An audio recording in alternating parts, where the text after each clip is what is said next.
voice of Jedi Johnson narrates the way, and the ever-steady Styx point shall ride away your brain. Bad to the bone, bruise the furnace, pick up for days on days, and the great down covers Boba Fett's have bad writing to slay. We are all damage on damage. We are all damage on damage. We are all damage. The qualified,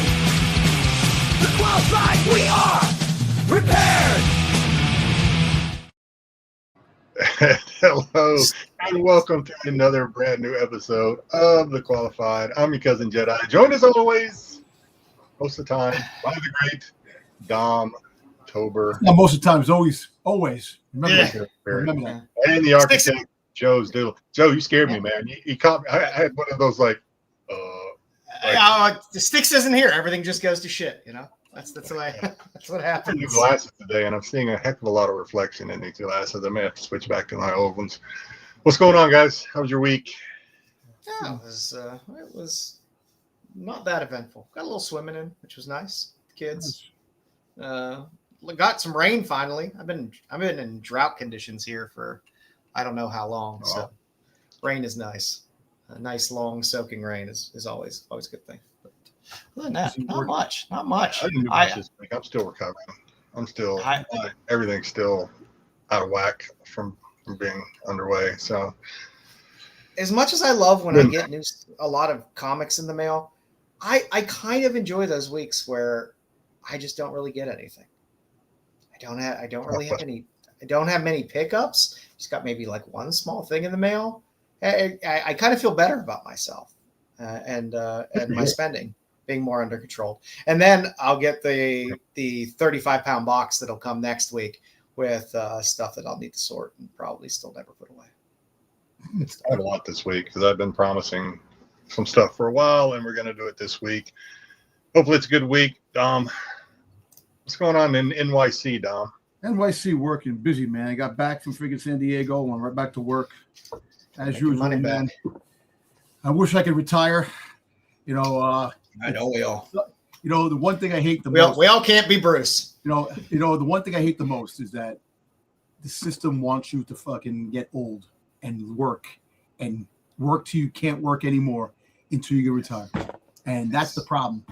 Because I'm 55. I want to retire next year when I'm 56 and enjoy life and stop going and work for the man. I want to meet the man. I'm tired of work. But anyway, I think you're like me. You're living in the wrong location. Look, unless I become a YouTube sensation and make money like some of these guys make money on YouTube and stuff like that and don't have to work, I'm not going anywhere. I gotta work. Good luck with that. Listen, I'm telling you, do I want to work? No. Do I have to? Yes. Because I'm broke and on the street. I've been resigned a long time ago. Like I'm just going to work till I'm dead. I don't want that. That's the lot I have in life. You know what the funny thing is? I go to work every day, miserable. I go to work, and people go, "Hey, Tom, how are you?" I said, "You really want to know?" And I go off. I think as soon as switch these glasses. I think as soon as I'm eligible for Social Security, I'm done. That's what I'm thinking. That's what I think. You know what it is? Because I actually looked at the fact, like my pension, right? If I was to retire now, my pension is like less than $1,000 a month. How do I live off that? Can't. Not where you are. Not where I'm at. Unless I make money. And the funny thing is, so my new contract, that I got is for 7 years.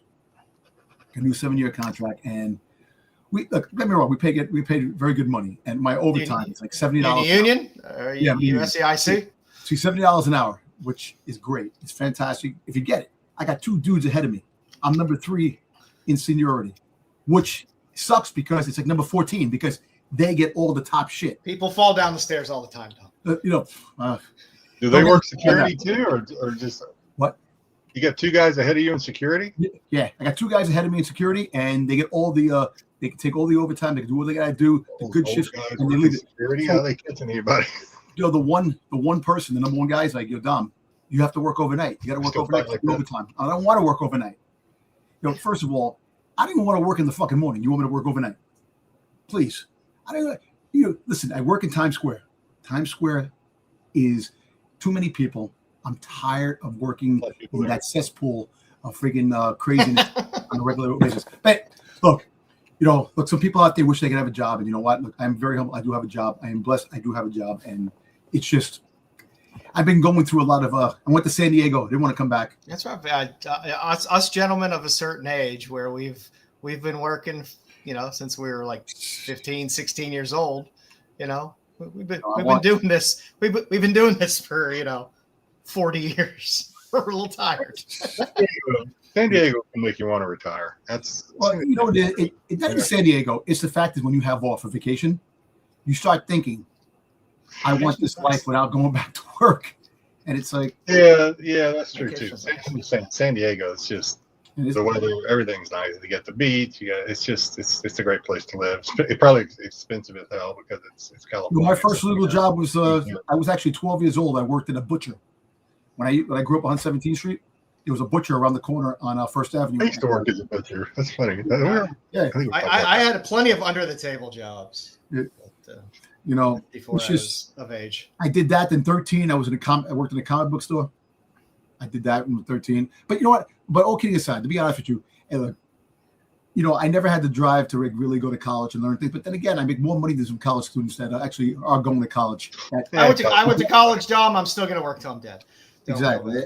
But it does suck. But it's just I've been going through I don't know if it's my mid-age crisis now that I've just been really thinking about a lot of things lately, and it just sucks because it's like you could see the grass is greener on the other side, but before you get to that grass green on the other side, it's all friggin' mush and brown and friggin'. Hey, I think about it. I was like, is this a midlife crisis? And I think, oh shit, I'm 50. I'm not going to live till I'm 100. So it ain't even a midlife crisis. So. All right, fellas, enough of this middle age. Woe is me. Let's get on to what Joe has in store for us this week. Find out what category. Got a category. Genre. I always have something. Always have something. Let's do it. I'm drinking. I've been drinking green tea all goddamn day.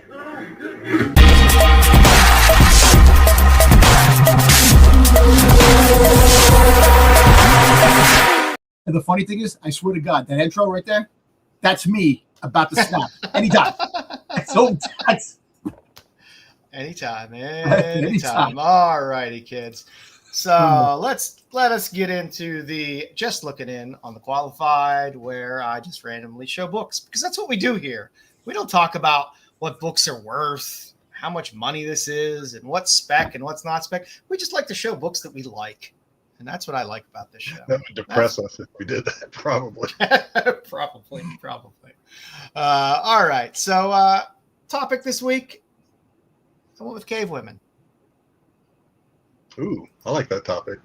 And it would be wrong if I didn't start a cave woman topic with a great Budroot cover on cave woman.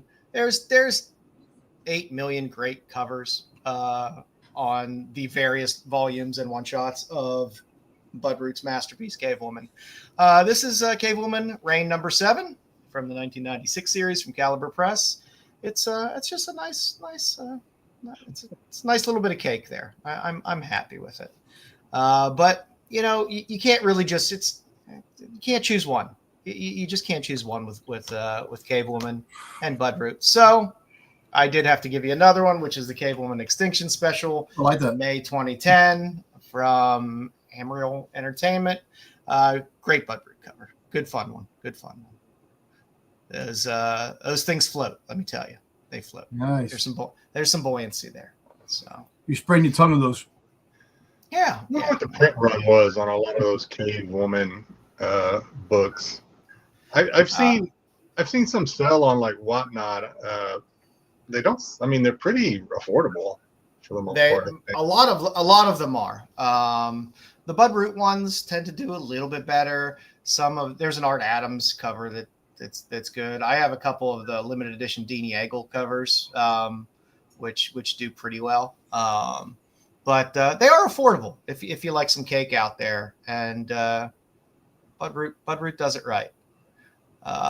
Next up on the list, let's pour one out for Sam Keith, Max number 2. Rest in peace.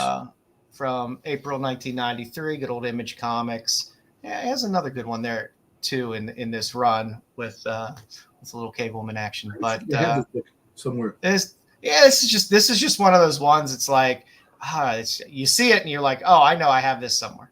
Just like you said, it's one of those books that if you were collecting back then, it's just kind of one of those things that you were picking up with everything else, the Pit and everything else, all this stuff that was coming out from Image.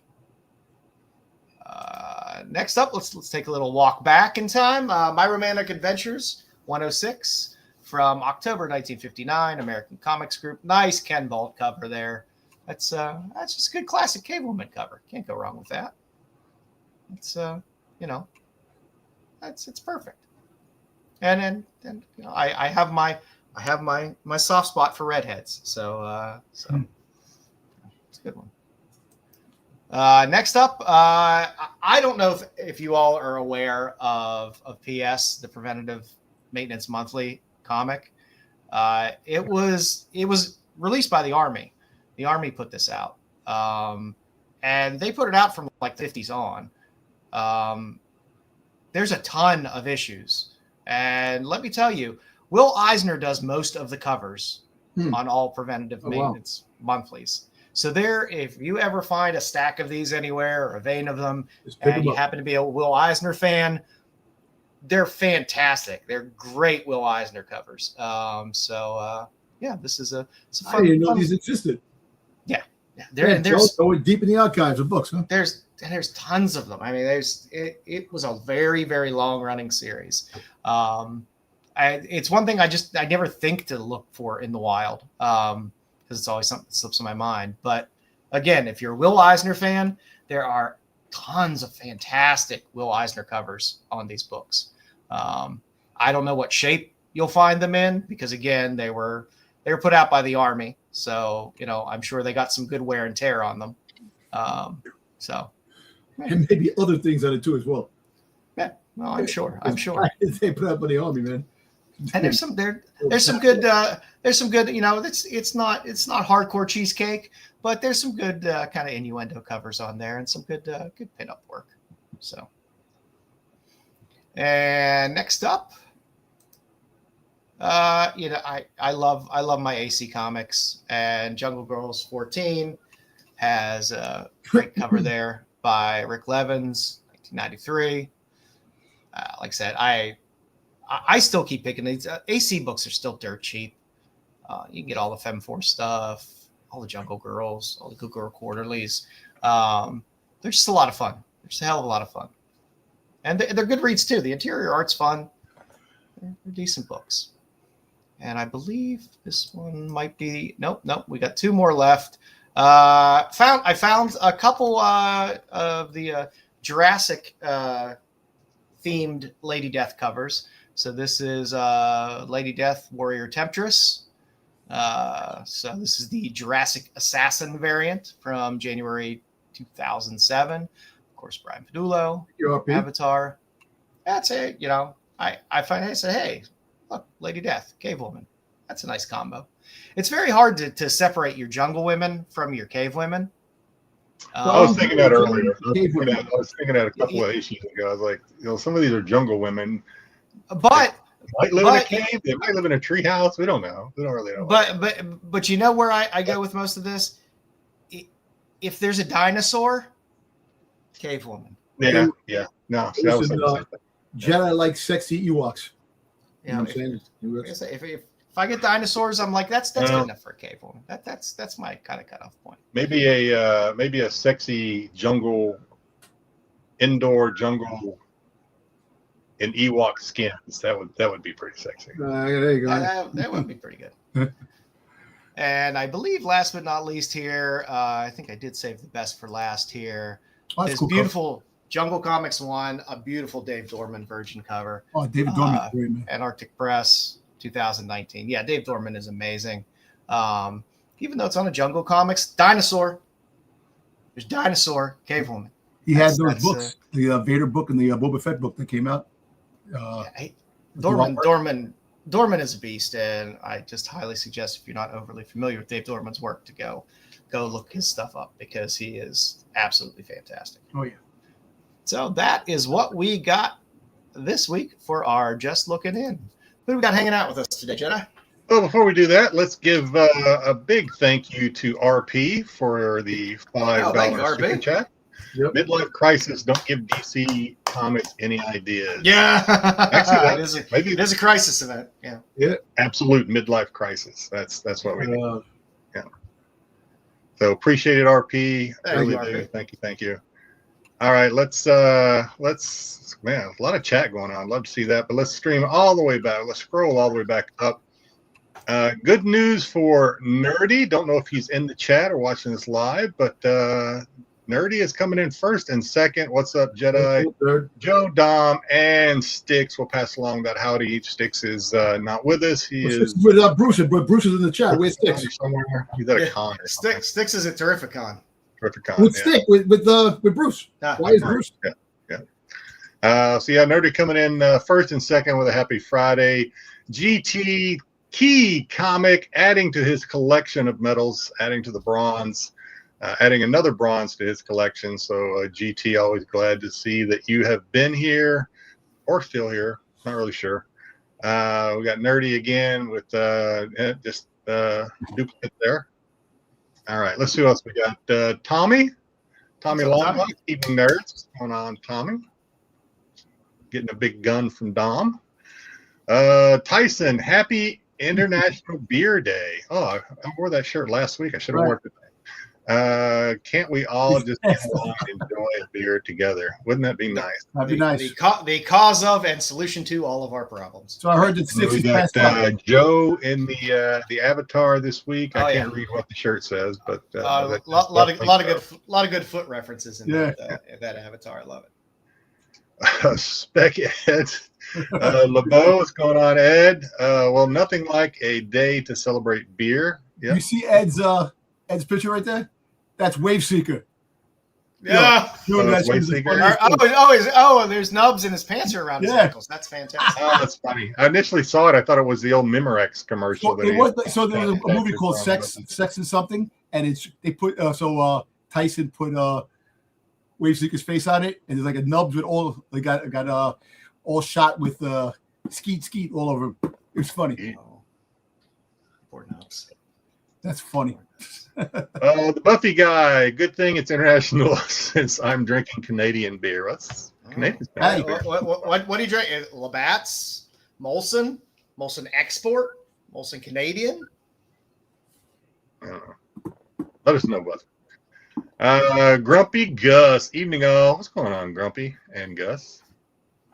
Cosmic is here. Hello, gang. What's going on, Cosmic? Always good to see Cosmic hanging around. I don't know if that's Pete or who that is. But, that was me. That was you, okay. Let's see. Eric is here. What's going on, Eric? Eric. I saw that iZombie he posted. I was very pleased to see that nice 9/8 Darwin cook up there that he posted on IG. We already said howdy to RP. BK, what's going on? Evening greetings, and you too. Greetings, everyone, and even me. Thank you for including me, BK. Thank you. Hello, Mama Bear. What's going on, Mama? How are you? I don't see much. So once Styx decides to kick off the Doctor Who again, I've been enjoying my vacation. Well, Styx is passed out. Bruce just said that he passed out already. I've been enjoying been enjoying my Tuesday vacations. Yeah, that's true too. But I don't know if Mama misses us as much as we miss her, because Joe and I just don't pay much attention. You know, Styx and Mama have watched it so many times that they don't really need to watch the show. Me and Joe are the ones that need to watch it, and we just refuse to do it. We are about as useful as a football bat on that show. Let's see who else we got. Let's see. Don't let me miss anybody. A lot of chat going on. I like it. They're talking about that Bruce met Cliff today, and met Cliff. Met Cliff in person. Bruce had never met Cliff before. I guess just online. Okay. Oh, they seem like they're like really good friends. You'd think they. Anyway, hi Bruce. How you doing? Oh, okay, you're way ahead of me. You're there. I missed him. I'm quick scanning for you, and Cosmic's in there too. Did we say I Cosmic? thought I got Cosmic. Okay. If not, sorry, Cosmic. I thought I hit him up. There you go, Buffy. Labatt's blue. That's solid there. Can't complain about Labatt's.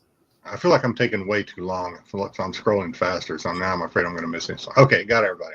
All right. Well, we got JJ here. I saw JJ. We were in the same Whatnot. I think it was JJ, unless there's another retro rocket out there somewhere on Whatnot. JJ won a giveaway on Whatnot today. So congratulations. Nice. Probably, and given the room we were in, JJ's probably going to get a girl book. He's probably going to get a cheesecake book. Given the I never win shit on a giveaway. I don't win much anymore either. It's funny. That's nice. That's rough. All right, this just popped in my head. So a long time ago, it's been a long time ago, I actually won a blanket from a giveaway. It was a blanket from I think it was Comics Elite, and it had like one of their comic covers from one of their Kickstarters. I don't know if it was Diaz or someone. Anyway, so it's this girl on the cover. Now she got more clothes on than most. I mean, she's got. Yeah, I was gonna say with Comic Elite, I thought they'd be giving away towels. Now, but my wife saw the blanket and she's like, "You're not going to use that blanket." And I was like, "Why?" It's just a girl on a comic cover. She's fully clothed. She's not even a bikini. I mean, she got like, I think it's one of their superheroes, but she's head to toe in full uniform. So, guess who uses that blanket all the time now? Your dog. My wife. Oh. She loves that blanket. It's like her favorite blanket. Yeah. Is it a soft cushion? Is it a? It's a quilt. It's like a quilted type. It's really nice. Is it the soft quilt? Because that. Yeah. If it is, then. Yeah. Nice. It's actually not even. It's just more like a lap. It's not even big enough for me, really. But yeah. So that's her TV blanket. It's a throw. It's a throw, as we say in the industry. Hey, I told her to make sure she washes it. Just wash Jedi. Speaking about things, I was going through my shirts, my T-shirts. Look what I found. The old. Oh, nice. We're both going old school because look what I'm wearing. Back in time. Oh, wow. Look at that. We both went old school tonight. We didn't even record that. I was going through my shirts and I said, "Oh shit!"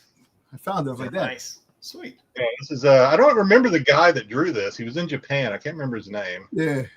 But yeah, I hadn't wore this in a long time. That's cool. Yeah, Mail Call Madness. Man, we're going back 4 years now with that. Yeah, we changed it like 5 times, didn't we? We had that was several iterations of our title ago. We've been the qualified this is the for over 2.5 years now. The first incarnation, right? Mail Call Madness. Yep. Mail Call Madness. Yeah, that was the first. So we had all like the Amazon, Funko, all the different things written on it in the shirt. Yeah. Let's go. Yeah. That was. I think I want to say who helped me with that. I think Eric might have helped me with that design. Actually, I believe he did. Yeah. Nice. All right. Well, let's do some pickups. I have very, very little today. I did get a dagger today. So that's nice. I did get that, so I'm happy about that. Nice little Benchmade dagger. I couldn't remember whether I showed this. Mike Hoffman, Adam Tarantula. To grab a little Phantom Lady. And Mystery Comics. And then the Kim Delusional finally came in. So there's your Art Adams cover and your Simone Bisley cover as well. I'm going to see, hopefully, if all goes well, see Bill in Dallas. Bill? Oh, nice. And that's actually all I have this week. It was it's weird. It's weird when I don't get a lot of mail in the week. So Jedi, I know you got a good stack. I have a lot. So this is kind of my make. It's actually not everything, but this is kind of my let's get back to a reason. I'm not so far behind, but anyway, all right. So picked up picked this up on 616. This is, I don't even know the artist, but it's Vampirella number 4. You got the regular cover, trade. Am I doing this right? Nope, not doing this right at all. Okay, you got the Virgin, and you got the negative space. Don't see a lot of negative space vampies. Oh, nice. Let's see, you got Shikari's Vampirates. Oh, you got it? I'm on restriction, BK. I'm on restriction. I got the vampires. I got the. These are both safe for work. That's actually pretty cool. The one I got was the vampires from the con. Hey, you got the Wheel Jack, right? Yeah. Yeah. Here is another Vampirella that I don't know the artist for. Vampirella number 3.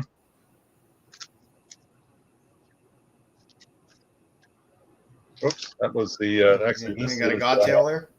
That Godtail. This is one of the. This is actually a joining set. I don't know if I have it right or wrong. This way, I don't know. This is a Godtail.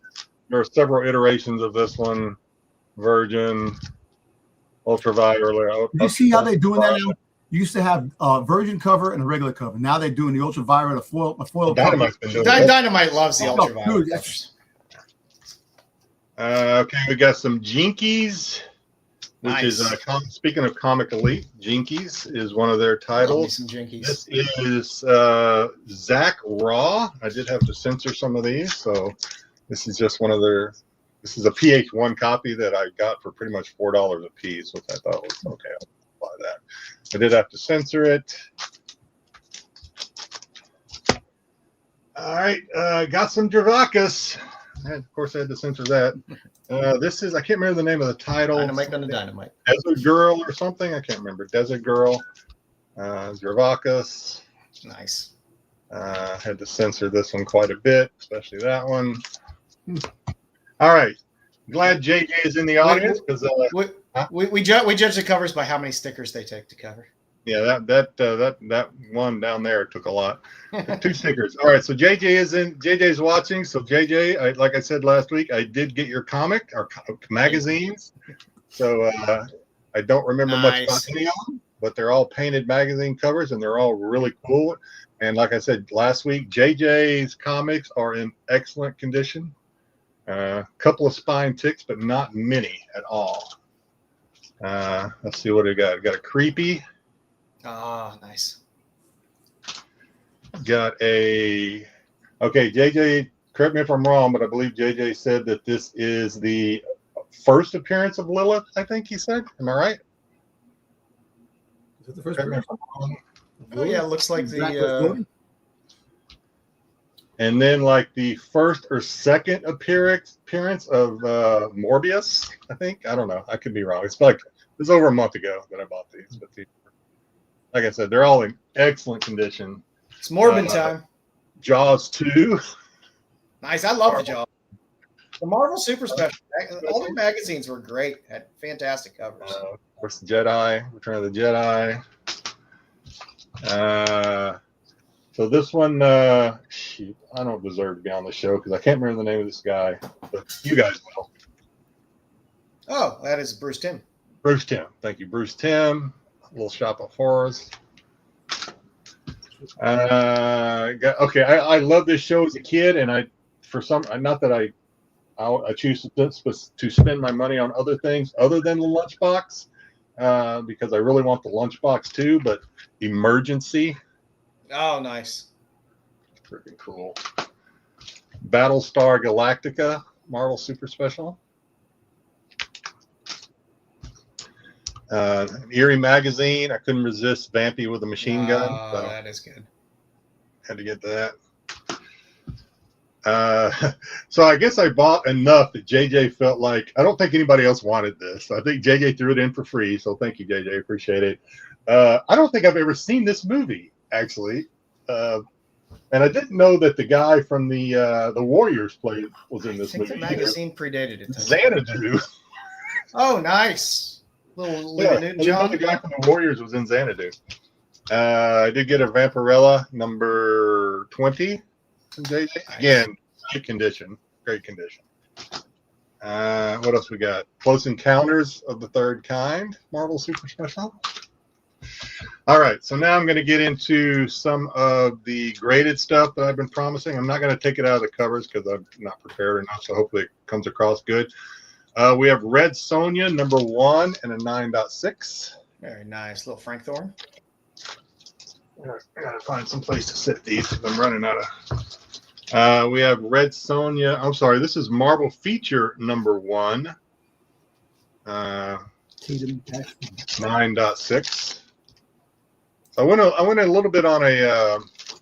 I love that Frank Thorne run. That's fantastic. That's like a style of art, yeah.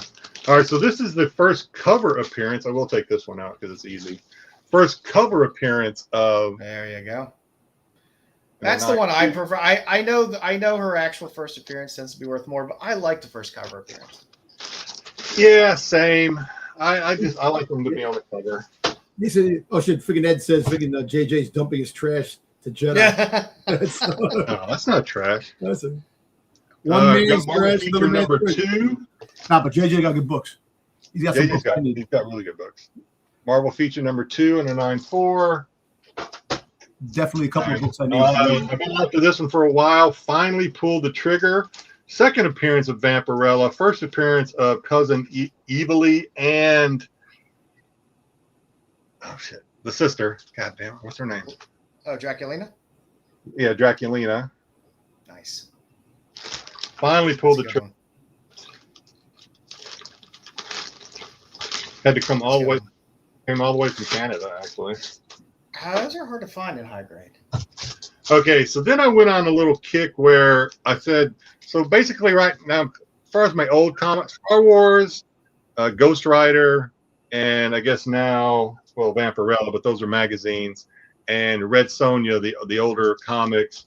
So I said I wanted a Mark Jewelers from each one. So I already have, I have not found a graded Mark Jewelers Red Sonja yet. I have an ungraded copy, which I'll probably show next week because it's in another stack.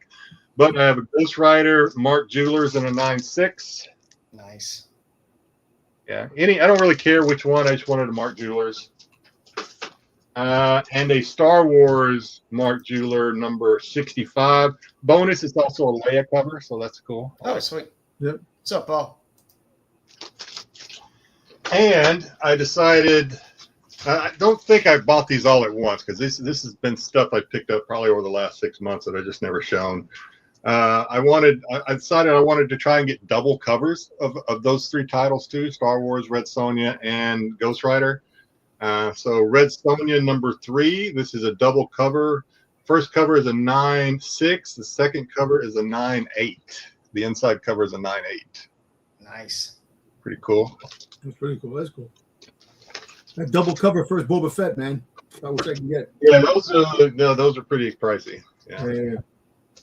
For the Star Wars double cover, it's a 9.2, and inner cover is a 9.4. The Star Wars number 53. Also a Leia cover too. Also a Leia cover. That's cool. And last book is Ghost Rider. This is Ghost Rider number 20. Inner cover. Oh, sorry. The outer cover is a 9.4. Inner cover is a 9.6. Ghost Rider number 20 with Daredevil. Oh, nice. That's Nice. cool. I like that. That's it.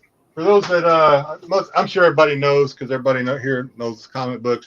The inner it's the higher of the two, so it's normally the inner cover that gets the higher grade. So whatever the higher of the two covers, whether it's inner or outer, that's what they put on the label. So yeah, Nice. Sweet. that's all I got. Sorry, it took What a you while. got, Tom? I got this. Hold on. All right. I got 2 things. That's it. No comic books today. But today I was hanging out. I got the bell rang. Hey, I got a nice box from Entertainment Earth. Nice. It's opened, so you don't have to worry about it. Let's see what they got me. What the hell I ordered? I don't even know what the hell I ordered anymore. Oh shit! How about this? How about a box in a box? No. All right. Okay. All right. Oh, okay. So I did get a couple of the Turtle G.I. Joe crossovers. So I got Slash. Comics. That's pretty cool. I like the. Yeah. I like the little file card on the back. Yep. I got that. So, and then I got one more. Oh, this happens to be the One of the best ones. Okay, So, I have no problem with Barbie comics. There's nothing wrong with Barbie comics. There's a lot of great Amanda Conner covers in there.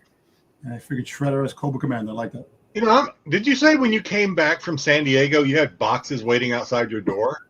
Yeah, I had some stuff here when I came back to. And they just sit there, nobody bothers them. That's pretty good. No, well, the whole fact is I had my neighbors take them for me. Oh, they brought them in for you? Okay. Yeah, my neighbors hold them for me.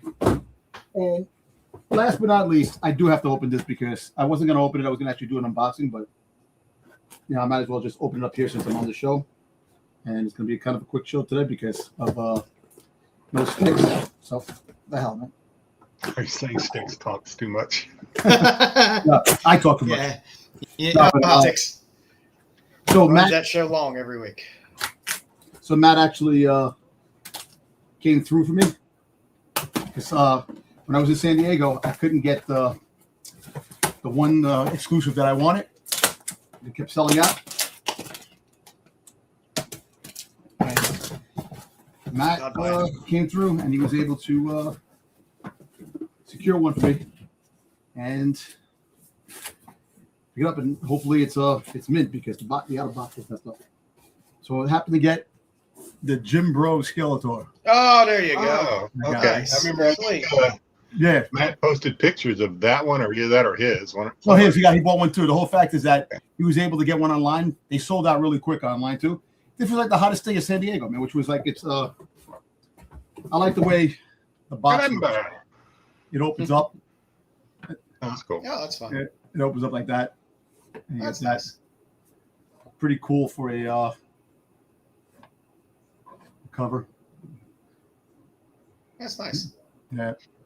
And listen, you gotta have something like this. Reminds me like the '80s, and plus, I kind of like to work out. So, What's he doing? What's he doing? Fly? What is that called? he's doing dumbbell lifts. Shoulder press. He's doing a shoulder curl press. and That's he's doing terrible a shoulder form. press on the other side. But yeah, so I finally got this, which I really wanted. Which That's a good box for display. it's pretty cool. I'm gonna keep it in box. I'm not gonna open. I'll probably open it up for when I do like a little review on it when I get a chance. Nice. But yeah, other than that, that's it. No comics this week. I didn't have a chance to get to the store. A couple of good things came out too, which sucked. But yeah, my wife is not too fond of me keep getting different things. Like it's not Boba Fett, but She's not used to it by now. Yeah. 3 weights. I really hate the fact that I have no room for half the shit I have, which sucks. It's tough. It's a rough hobby. When you don't have a house or a it doesn't even matter. Even when you do, you still run out of space. Yeah, but if you have a house, you can still have like a storage area where you can put stuff. Like my fucking until it fills up, until that storage area fills up, and it fills up fast. It does, and that's why I got the storage unit that actually that I'm paying like almost $500 for, man, and it really sucks, man. It's just all right. So comics now later this week. For this week, hey, why not get the Punchline and Vaudevillains versus Volante #1. The cover C, the Jay Gonzo. Everyone loves Jay Gonzo covers. It's the 1 in 5 on this. It's probably not going to be the easiest book to find anyway. So for the 1 in 5, it's good for all you Gonzo chasers. It's another good cover. Through Blade Runner, Tokyo Nexus up here, #4. Yeah, that sucks. It's a nice Ito cover. Ito has 8 million covers now. Like I don't know, there's like 7 GI Joe covers. Yep. So I like to, when I find an Ito cover on a lesser known book, to throw it up there. There is a version of this as well. Blade Runner's had some pretty cool covers on there as well. Plus the series is coming, so who knows how that's going to heat up Blade Runner comics. Probably the Destro book. That book is the second printing. Yeah, I wish I would have got that myself too. Yeah. And I put on here Realligator 1. I still love the fact that Bad Idea is doing these old master variants. The Odilion Rendon cover is fantastic. This is Realligator is part of their little monster series that they're doing. I'll talk about that more when we're doing what we're reading later. But I really dig these old Masters covers that they do. They pick some fun artwork and put them on a comic cover, and I'm all for it. Let's see for our later, if my mouse will. All right, so we're getting a new series in, I think, around October called Filthy Lambs. That's just a cool Chris Evenhughes cover. It's a fun cover. I like the cover. I like a new series from Mad Cave. Like I said, I'm always picking up new indies, so why not? Speaking of new indies, the Ofusa, which is Guillaume Marsh is writing and doing the art in here, I believe. Number 2 just has a wonderful cover. I'm not ever going to not have a cover like this on when I see this in previews because it's an awesome cover. Guillaume Marsh is great, and A Naked Woman is also great. So I'll go with that. And last but not least, we got Universal Monsters, Bride of Frankenstein Lives, number 1, Art Germ. Art Germ stepping it up. That is an awesome cover. It is. There's a foil of this as well, I believe. But like I said, Art Germ, I'm proud. I'm proud.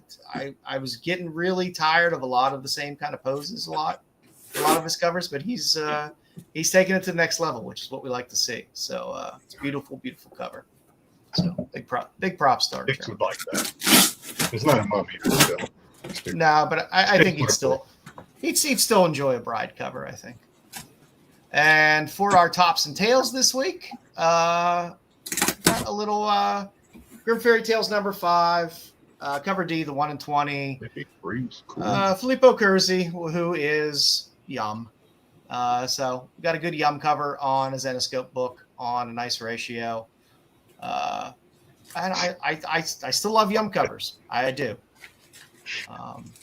I believe there is, I think you can get this not in ratio as well, but this is as close to a virgin cover I think as you're going to get on that. So it's pretty nice. I'm not going to complain. I mean, Zenoscope books are getting harder to find because I had to kind of cut back on my Yum backings because it's either that or Dravaka, so I had to say Dravaka. But I like the Yum is doing other stuff too. He's doing a lot of those Valiant reboot book covers as well.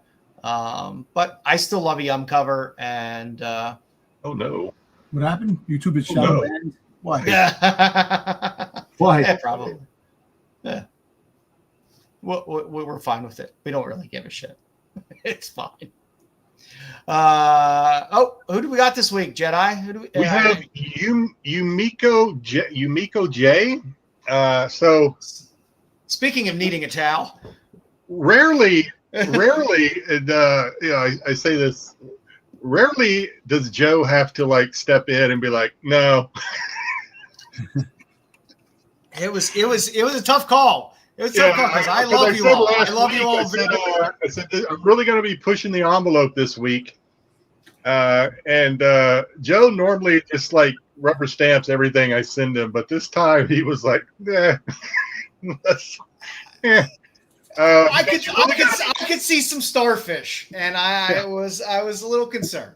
Yeah, Yumiko is one of those that you, depending on what you're looking for, you can find stuff that's not. Well, probably have to look harder for stuff that isn't pushing the envelope than stuff that really pushes the envelope. Well, she looks like she's on OnlyFans too as well.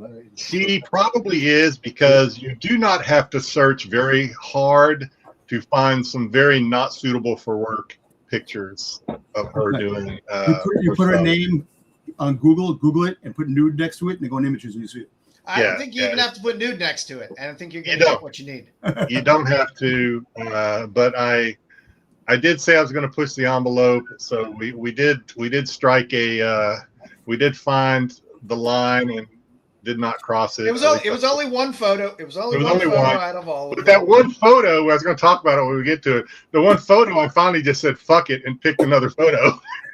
and I'm fine with it. I could see this. I could see the starfish, and there was some milkiness on the bottom. Nice. Oh yeah. She was glazed. She was glazed too. So yeah. Hey, freaking mine and Tyson's.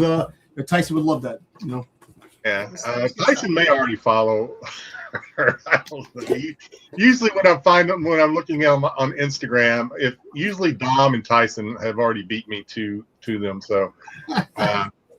But so Yumiko does do a lot of anime type stuff, not your traditional comics. So I went ahead and hopefully I got it right, did some research and had to put up there who exactly she is cosplaying. So the first one we have Tatsumaki from Does it really matter? Some people she's actually a character from One Punch Man. Those people that care aren't our kind of people. She's a character from One Punch Man. That's a very popular anime. So definitely, she's already got high fives for that. And then she's playing Princess Peach, Mario Brothers. I would say that in a heartbeat. You know what I'm saying? The dragon would be freaking dead. I would go through that game 1, 2, 3 together. But yeah, so this these are very popular things. So she's definitely probably has like 2 million followers or something like that. The way she's very popular. And again, she has some very popular. Be very careful where you search for her. You don't want to do it at your workplace because it's not hard to get oh shit. First of all, if you're doing your workplace, if you do it on your work computer, that's termination right there. Probably, you're probably or promotion, depending on where you work. It's true. But she is, like I said, she's all over the place. I believe Facebook, IG, OnlyFans, Fans Only, whatever you name it. Fansly, yeah, that one. She's out there. All right, so. We always want to try and, we're going to use their images. We'll try to promote them. There's no more pictures? No, there's plenty more. Oh, okay. There's plenty more. Oh, okay. We have Marie Rose from Dead or Alive. Yep. And the more commonly known, and even to us old parts, Misty from Pokemon. Yeah. Got to catch them all. Yeah, catch them, definitely. We have Helm. We have 2 Goddess of Victory characters here, apparently. Helm and Alice from Goddess of Victory, which may be a game or anime. I don't know. We need Sam. Where's Sam? I feel pretty victorious looking at these. For the URL, yeah. We have Diva from a video game. From Overwatch and Jesse from Toy Story. Listen, no wonder Woody's called Woody. Yeah, freaking Jesse from Toy Story. Come on, man. If I look at that too long, there is going to be a snake in my boot. Okay, and I don't know if it's next one or not. Oh no, okay. So at least one. So we have Chung Li. Of course, that's more well known. Chung Li from Street Fighter. I love the nipple. I don't know what button combination I got to do to make that move, but I'll work on it. To make the tassel spin. Yeah. And if you look closely, the first picture right there. Oh, I am. She got some freaking goddamn camel toe. There's some shit going there. Look at that damn. Oh, Jesus Christ. Game respects game. And this may be the last one. And I think this is yeah. So that last picture on the right is the one that I finally just said screw it and threw that picture up. But I really wanted this picture to be dedicated to Cake, to Booty. Lucky that penguin. Look at the penguin. The penguin's in a good position. Last picture, I finally said, oh, screw it. Just put this one in there. This is safer than, I guess. What Jesus. The original last picture, I could tell she uses a bidet. That's all I have to say. Damn, man, really? I liked it. Don't get me wrong. I love the ladies, but it was something. I will say I looked at it for a long time. I'm sorry I couldn't grace you all with that picture. Again, not hard to find though. That's sorry, Tyson. Really was to find them. I'm trying to get the boxes out of the way because there's no room where I'm standing right now, so I have to try to get these boxes. And I see plenty of boxes on this screen right now. Yeah, I know. So hopefully that lived up to the hype of pushing the envelope this week. So next week we'll be back to our kind of more traditional. Maybe not. We don't know. We never know who we're going to find. Listen, Yeah, I don't know. first of all, she looks very young. That's the one thing, and that's the thing when it comes to a lot of Asian women. Asian women look young, and you can't really tell how old they are. She's probably 30, but or 25 or something like that. But the fact is that she does look like a kid. That's the. We're old men. We need something to get our blood pressure up a little bit during the night. Again, we use our images, so if you're so inclined, give them a like and a follow on your secret accounts on your personal computers using a VPN and private searching. Clear your cache, kids. Clear your cache. So it was a good one. I was pleased. I was pleased with it this week, and trust me, it broke my heart to say I don't know if we could shut it. It hurt me where I feel. Well, I knew when I submitted it, I was like, Joe's going to come back on this one. But then, no matter how much I tried covering it up, you still needs to be. I was covering it up with our little show logo. And every time I submitted it, Joe's like, "No, it needs to be bigger." So next week, the qualified is going to be canceled. Unfortunate circumstances. I can we'll get back to you later. It was good though. It was good. I enjoyed it. All right, so we're back with a 5 minute. So we got another 5 minute review. So give me a second. I'll let you run through them, Jedi. And then we'll get into the so this is we use we may go back and forth between the two if we continue to do reviews on this one, but so I used Vampy this week, but this is the Vampirella versus Red Sonja Red City. So we have several covers to look at here. We have the A cover by wouldn't be Dynamite if we didn't. Yeah, so many. We have the A cover by Perez, however you say it. The B cover, Yapur. Then we have some cosplay covers. There's a blind bag in there. More cosplay. Then we finally get to the I believe that's Perillo, for the 15 cent art. No, I'm sorry. That's still the Yapur. Yeah, there is a Perillo in there somewhere, I think. We have Yapur. Then we have some more 20 cent. See, it did say one shot on the blind bag, but it said number 1 on the book. Yeah, and it didn't say one shot. If you read it, we'll talk about it. To me, it didn't end like a one shot, but maybe it is because there was no I couldn't find any previews for a number 2. Yeah. So maybe it is a one shot, but it certainly didn't end like one, in my opinion. But we're focusing a lot more on the. We have some Mel, more Mel, lots of Mels. These are all in the blind bag. On the blind bags. I do like that bloody blank over there, the far right. I kind of like that. Kind of dig it from the blind bag. Like I said, if you want blanks to take to a convention to, get some art on or stuff, the blind bags are decent to get a nice Vampy blank. But my God, don't buy the blind bags if you don't like blanks because you're going to get one. Yeah, I was not overly impressed by these covers either, Paul, to be honest with you. I think there's a Perillo. If memory serves, there's a Perillo in here. But maybe not. Maybe I'm thinking of another comic. No, I don't think there was. Got some Godtail, though. You do have some Godtail. Oh, sorry. That was Von Randall. Here's the Godtail. Which is it's a good Godtail cover. Yeah. All right. So getting into the comic. Not going to go too much into the comic. Not nearly as many screenshots as maybe we normally do. Joe, I know Joe read this.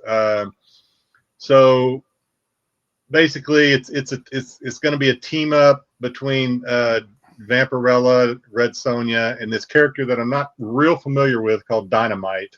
But she has powers too. I know she can fly and she can like do some sort of like some sound wave or something. She has powers.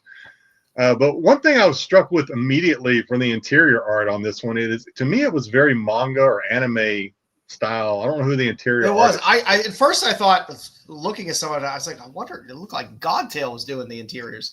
Yeah, a little bit with some of them, but yeah, well, it was a weird book. I like when there's kind of a team up, and it's not really a team up. It's kind of a team up, but not really a team up. It's basically those three characters get stuck inside a world created by Dracula. They kill Dracula, but because his blood is still circulating amongst his minions. What do you call them? His creation vampires. Then the world won't cease to exist. So now they have to try and kill all the vampires that have Dracula's blood in order for some spell to kick in and for them to escape this world. And again, it just kind of, I mean, I know that's like a 5-6 summary of the comic, but that's kind of all there is to it. Yeah. And it doesn't end. That's why I thought didn't seem like a one shot, because I did like Vampy in that position that they threw her in that one panel, though. I thought that was kind of nice. It's a frame I hadn't seen before. The two main points I wanted to bring, other than the story, which is, again, not a whole lot. Basically, I've already told you the story. But the anime style or the manga style interiors, and the others, I thought I was going to pull out a Vanya scale on this one for a second, because there's a little orgy. There's a little orgy action. There's some sex in here. Now, it's not visual as Vanya, obviously, but there's a lot of sex in here, and obviously not nudity per se, but a lot of sex in here. I did want to, before I get to that though, I did not understand why Red Sonja was wearing this costume that she's got on here in this picture. I don't. Maybe when she's in other worlds in space or whatever, that's her space outfit. I don't fucking know. They didn't explain it. I was kind of let down by this. I wanted just a good, even if it is just a one shot, just a good fun team up with Vampy and Red Sonja. And I don't feel like I got a ton of Red Sonja out of this. I don't really even feel like I got a ton of Vampy out of this. I got a lot of that more Dynamite, Tinkerbell. I got that Dynamite Tinkerbell. Yeah. And we didn't touch on Tinkerbell, but it's not really that big a deal. But yeah, there was. I mean, even in the interiors, obviously, you don't really get this buxom, these big-breasted Vampy and Red Sonjas a lot of times in the interiors, like you do in maybe the covers. But in this one, you get some kind of busty Vampirella and even Red Sonja underboob and some other stuff on the in the interiors of this thing. So there's that, I guess. Yeah, the art on Vampy I enjoyed in this. I wasn't a huge fan of how they handled Sonja. But that's pretty much it. Again, normally I would end this segment with some previews of issue 2, but there weren't any. Maybe because it's a one shot. But that's really it. It's an easy read, but like Joe said, it doesn't really feel like it takes you anywhere. As far as, again, it just kind of, I don't know. There you go, Tyson. And there's no ending. There's no solving the. They're still in the same situation. Yeah, it's kind of is. They had a little thing with Tinkerbell, but it's just kind of okay. What's going on now? There's still all those Dracula creations out there that they have to kill, even at the end. So they're still in this Dracula created world. They didn't escape it, so I don't know. I'll give out a big apology to Christopher Priest because I don't know. This was still easier to read, at least. Than this was, but yeah. You didn't need a degree in vampire and Vampirella, like. For a 40-page cardstock, I kind of just expected a little more. I expected a little more. That's fair. But it's Dynamite, so Yeah, I mean, the problem with replacing Vampy with Ghost Pepper is Ghost Pepper's on like issue 16 already, or 15. It's getting up there. We do want to do Gun Honey, but we just need to have some digital to be able to. There's not a whole lot of digital out there right now. The new one, anyway. Yeah, because I do enjoy my Gun Honey. You would like that SF West. That is one we might have to start doing. That I read last week, because I think you will enjoy it. I think the viewers will enjoy that series as well, because we all like G.I. Joe. We all like sexy women, and a hilarious sexy woman parody of G.I. Joe is just fun, and it is a fun read. So, and it's pretty vulgar, which is nice as well, which we also enjoy here. So, yeah, we got it. So we brought back the 5-minute, and I don't know, maybe we'll hit that. Maybe we'll hit some Red Sonja. I got to play you a little catch up on my Red Sonja. I caught up on it. Yeah, it's still pretty good. It's a good traditional Sonja story is always pretty good. There's always good battles, little hilarity. It's always fun. So now's Dom's favorite time. It's time for the That's Not a Comic, That's Not a Comic, Salia Comic, Salia. It's time for the That's Not a Comic, That's Not a Comic, Salia Comic, Salia Comic. Oh, cool.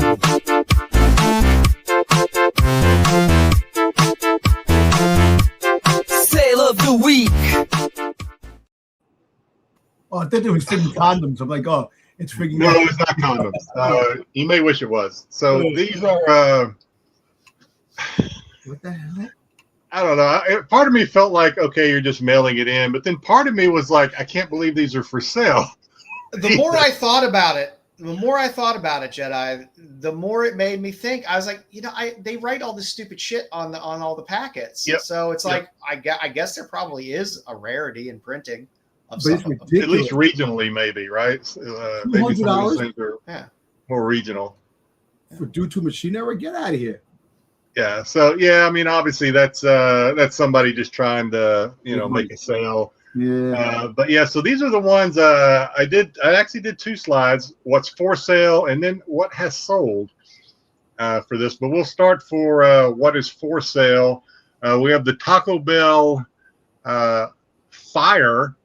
So what if I did packet, listed as very rare, because they did say, oh, this is a machine cut error. So they're asking, which is literally like 75% of the packets that you get are machine cut errors. They're asking $200. Good luck. Some dumbass will probably buy it. Good luck. There was one. This was the middle one there. There's 2 of them there. There's the I like blank and the it's a secret packets. Now these were up for auction, and starting at a $24 or $25 auction that ends like right now. Not right now, but I decided I was going to pull it up. So there is actually 4 minutes left in this auction. 0 bids. Go get it. $24. If you want them, they're still available. There's 0 bids for these things, so you could have these 2 for the low price of $24.99. What are they at? Oh, $8.40 for shipping. Oh, gee, that's offensive. That's the thing. The shipping sucks, man. So we'll check back here in just a few minutes, but pretty sure these are going to go unsold, but we'll check back. So we'll continue on. There is another Fire auction that ends tomorrow. Now, I didn't pull that one up, but I'd venture to say it's probably got 0 bids. This is the Marry Me packet. Hey, it looks like it's got a machine cut error on this one too. Yeah. Might be rare. It could be super rare. $15 opening bid. It does end tomorrow, so there's still time. Now, for the ones that did sell, Taco Bell,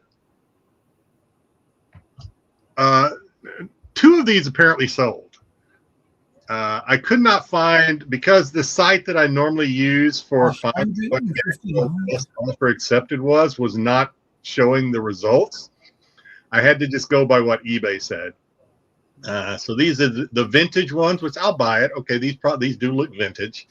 Hot sauce said $150 or best offer. According to eBay, one sold for on June 15th at either $150 or somewhere below that. And also, according to eBay, 2 of them have sold.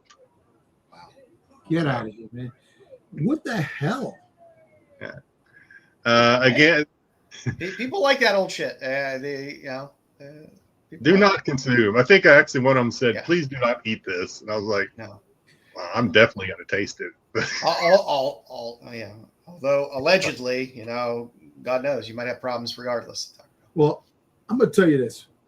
I was watching Joe Rogan, and they had the guys in there that own like a property near like Alaska or something like that. And they were digging stuff up, and they were finding like old Szechuan sauce. Yeah. So I remember that episode. Like an old a freaking not saber tooth tiger, a woolly mammoth. They ate the woolly mammoth meat that was 20,000 years old, man, dude. It was frozen. Yeah, and so people eat any friggin' thing, man. Yeah. Hey, I've chewed the bubble gum out of like 20-year-old wax packs. Wax pack. Yeah, I've done that. So how'd it taste? It's just sugar, so hopefully, moving on, I have a vintage Wendy's hot chili seasoning packet. Again, one did sell, according to eBay, for $99 or best offer back in May 31st. And then what looks to be a more modern Taco Bell hot sauce, although it doesn't have the, not as modern as the ones they have now, I guess. They did date this one from 85 to 92 in the listing. $30 or best offer back in late June. So, I'm guessing there's probably Taco Bell collectors. I'm sure there's all kinds of fast food collectors that collect fast food. Condiments. People collect condiments. It's like, old packs. Well, it's kind of like matches, like stamps and matchbook covers. People collect shit. Coins. So, for the ladies out there, would you rather date a guy that collects comic books or a guy that collects vintage taco sauce?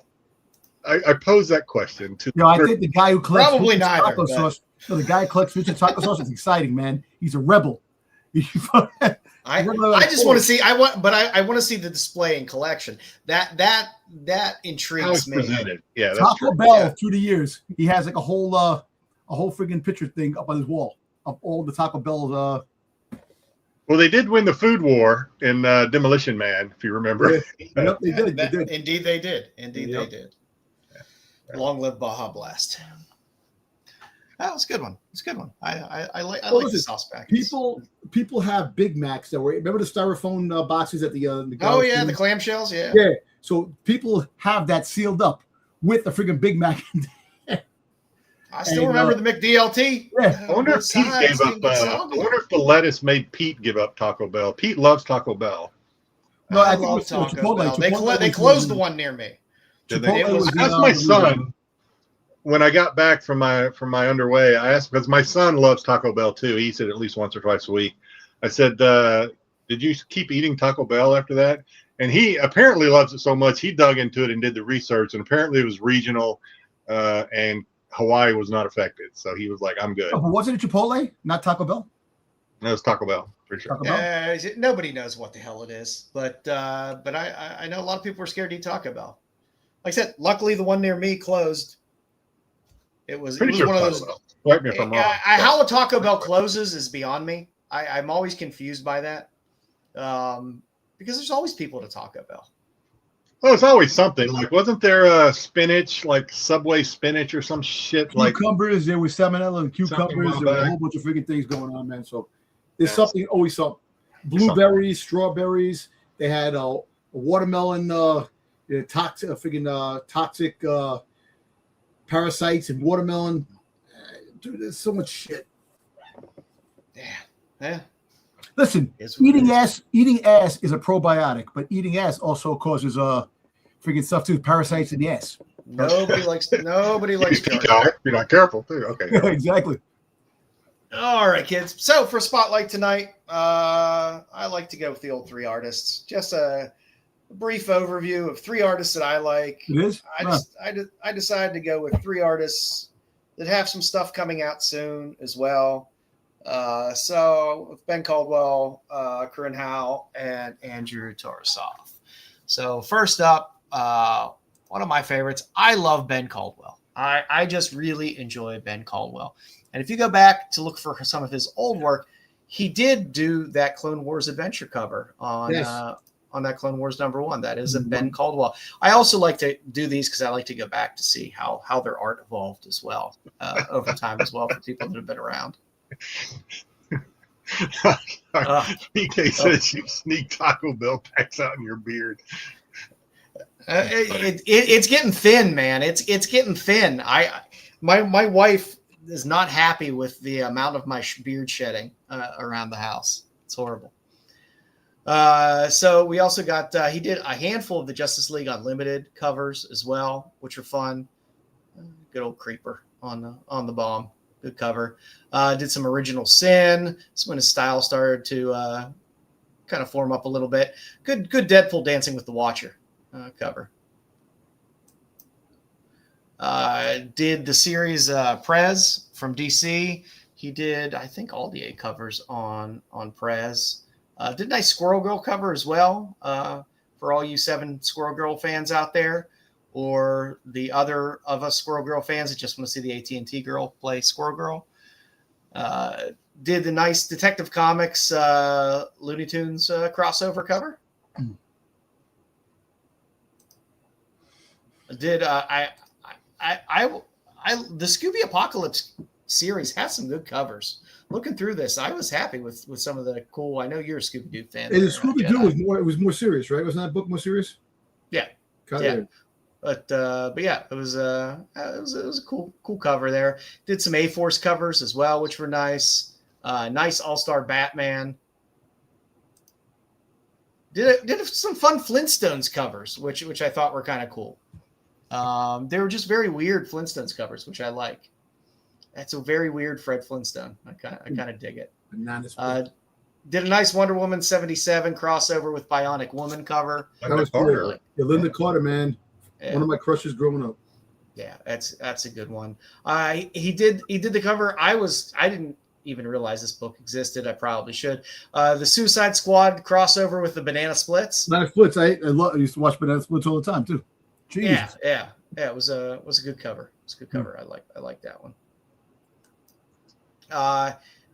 Caldwell, in my opinion, does some of the coolest Vampy covers and Red Sonja covers. I love his Sonja stuff. I love his Vampy stuff. His Red Sonja run of covers is absolutely fantastic. They're all great. I always feel like I'm getting something different when I get a Ben Caldwell cover than some of the other stuff that they put up there. It looks very Hughes, slant, Dodson, slant. Even some, although she's much younger, I'm sure. Even some Sosa Micah in there a little bit, maybe. Yeah, there's sometimes I feel a little Hughesy in here and that, like, but it's still distinct. I can always look at it and go, okay, I can tell it's a Caldwell cover. I love the Will Slafer Mead cover. That's a fantastic cover. I also love the old Norman Rockwell homage covers as well. Did the Warlord of Mars Attacks crossover covers as well. That was good. So you can get a little Deja in there if you like. Did the nice Conan cover there as well. Yep. For Battle for the Serpent Crown. Again, his Vampies I think are just fun. When I see his covers, I'm like, okay, I'm not getting anything else like that in Vampy covers. So I always enjoy them. Like I said, there's always, for Vampy, I told you, there's sexy, there's horror, and there's whimsical. And Caldwell does the whimsical stuff for Vampy better than anybody else.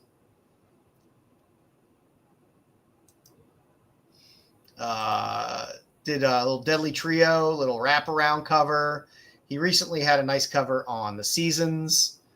Did that nice Harley Quinn, the Fartacular cover, which I enjoyed. Seasons is a good book, by the way. People should read it. It's Rick Remender. It's good stuff. Did a fun Painkiller Jane cover, which I enjoyed a lot. A little Mary Marvel action in New Champions of Shazam. There was that Jessica Jones variants book, so you got a cover in that as well. And coming up soon, he is having a fun cover and art in the graphic novel Yours Cruelly, Becoming Elvira, a graphic novel. So from Dynamite, so you can get a lot of good Elvira stuff in there, which I think will be fun. He's going to do this cover and a black and white version on Pop Kill Big Candy, because we are getting another Pop Kill series.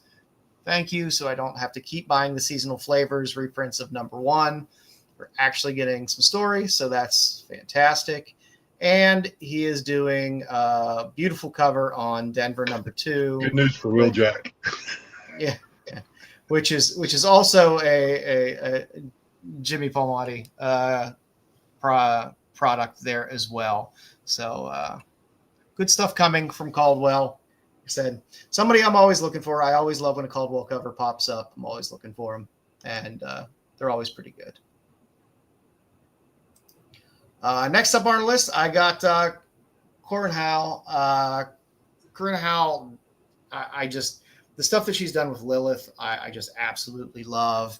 But if you go back, she's been doing covers for quite a while, and a lot of varied stuff. I mean, Lilith is pretty racy, and most of the covers she does now are a little spicy. But she got her start doing a lot of this Batmite stuff.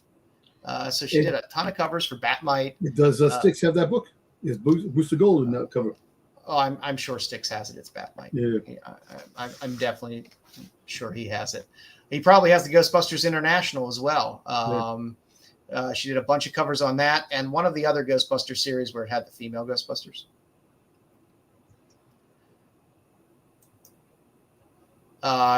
She did some covers for Vader's Castle as well.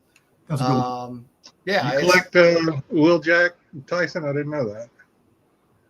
I like Will Jack, but man, I got stuck on a delay on one of his orders one time. Hey, just kind of rubbed me a little raw. And then with the Vampy cover, they just kept doing it over and over. And I was like, come on, man, just crank out some new shit. You can do it. But I do like Will Jack stuff. She did Girl in the Bay, which was a Dark Horse book there. She did Rom Diraths, which was that's a cool little space cover there if you look closely at it. She did one of the variants on Eat the Rich. I love the Maw cover. The Maw cover is just pretty badass. When she works in black and white, with the red highlights, it's just cool covers. She did the covers on Dark Red, which was an Aftershock series. I like the Shadow Seduce book had some pretty nice covers where she kind of comes into her style as well. She did a nice naughty cover on Godkiller Spiderland for all you Godkiller fans out there. I know I can never get enough Godkiller books when Black Mask decides to release them in a timely manner. She did a lot of covers for Barbaric. Again, probably one of the best series out there. I love Barbaric. I enjoy most of the spin-offs of Barbaric. They're fun reads. It was optioned. Patrick Stewart is supposed to do the voice of Axe, so we'll see. We'll see what happens. But she did New Barbaric like Kickstarter fund, indie fund or something. Is it the same as this, or is it something different? I don't think so. I think it's something else. They keep saying how it's very not suitable for work, and I'm like, okay, it's. I don't know. There's Kickstarter no cover, so I wasn't interested, but still, I keep seeing them. Yeah, I mean, Vault. I don't know if Vault does anything through Kickstarter, but Vault's always a winner with their covers, and like I said, her barbaric covers are a lot of fun. Queen of Swords was great. Like I said, all the spin-off series were fun for barbaric, and she normally has several ratios throughout the series that they have there. She did Cherish cover, so Cherish is a character I forget about a lot with that series. But there's some good Cherish covers that exist out there. She did a nice Legendary Red Sonja, and I believe you can get that in Virgin, Like black and white, and color. Red Sonja? Yeah, it's the Legendary Sonja was the whole steampunk Steampunk kind of themed. That's cool. She did a nice Scarlet Witch cover. She's done a few Marvel covers here and there as well. That Ultimate X-Men 16 was a nice cover as well. Did Rad Wrath, nice black and white cover for Scout. Like I said, I really enjoy her black and white stuff. It's pretty cool. And like I said, she's been doing finger books, Tyson. Damn. Really? Huh. It's surprising. Some Jedi. We got a bunch of reach out to them. She's been doing a lot of the black bag variants for Vault. So she did Lilith, of course, but she does Lilith variants on things like Money Shot, which is the first one there. And she's done Lilith crossovers for Barbaric as well. But Lilith is a fantastic book. She does all the art inside as well. It's a fun read. It wouldn't be right if I didn't find at least one Vampy cover in here. She did do a Vampy variant there. So I was gonna, for Tyson, just real quick. Yep. I don't know if you've reached out to. So it's not Garrett Gunn is not the one. It's William Tenner, I think, I think Tenner does the Kickstarters for Fangers and some of those other titles. If you reach out to them on Kickstarter, they can usually send you the tracking number most times. So I don't know if you've reached out to them yet or not, but that's for anybody out there that's having trouble receiving stuff when everybody else seems to have gotten theirs. A lot of times, if you reach out to them, they can give you the tracking number. So, okay, sorry, Joe. Just thought I'd. No, fine. And coming up soon, she's doing a cover on Venom 260, which is nice. She's doing a badass cover on The Last Driver, which is a Sean Gordon Murphy project. She has a variant on Dinner Date, which is an Ignition Press book. And we're getting a new volume of Lilith, Blood and Burlesque, which I'm very excited about. The only cover they've shown so far in previews is the A cover, which is her cover there. But gotcha. Okay. Understand there will be some fun covers because Vault loves Susperia. They love Luana Vecchio. They always love putting out great black bag variants that are fantastic. So definitely recommend it. Last Driver looks good. I like Sean Gordon Murphy. A Dinner Date, the vampire. Looks like a vampire book. Dinner Date. I think it's more. I think it is going to be a vampire book. I don't know. Ignition Press puts out like 7 new titles a week. It's hard to keep up, but they put out quality books. They put out some fun stuff. And last on our list is one of my favorites, Andrew Tarusov. I loved Pin Apocalypse. That was just like that. That was such a title that was just right up my alley. But if you want to get some of his early work, Swinging Island was one of the first things he put out through Kickstarter. There is Volume 1, which is the one on the left. Volume 2 is coming as well. But some good covers on that. For Jedi, he did do a lovely cover for Vanya. See that? Number 3. Okay. For Bad Bug, he did a handful of this style of covers.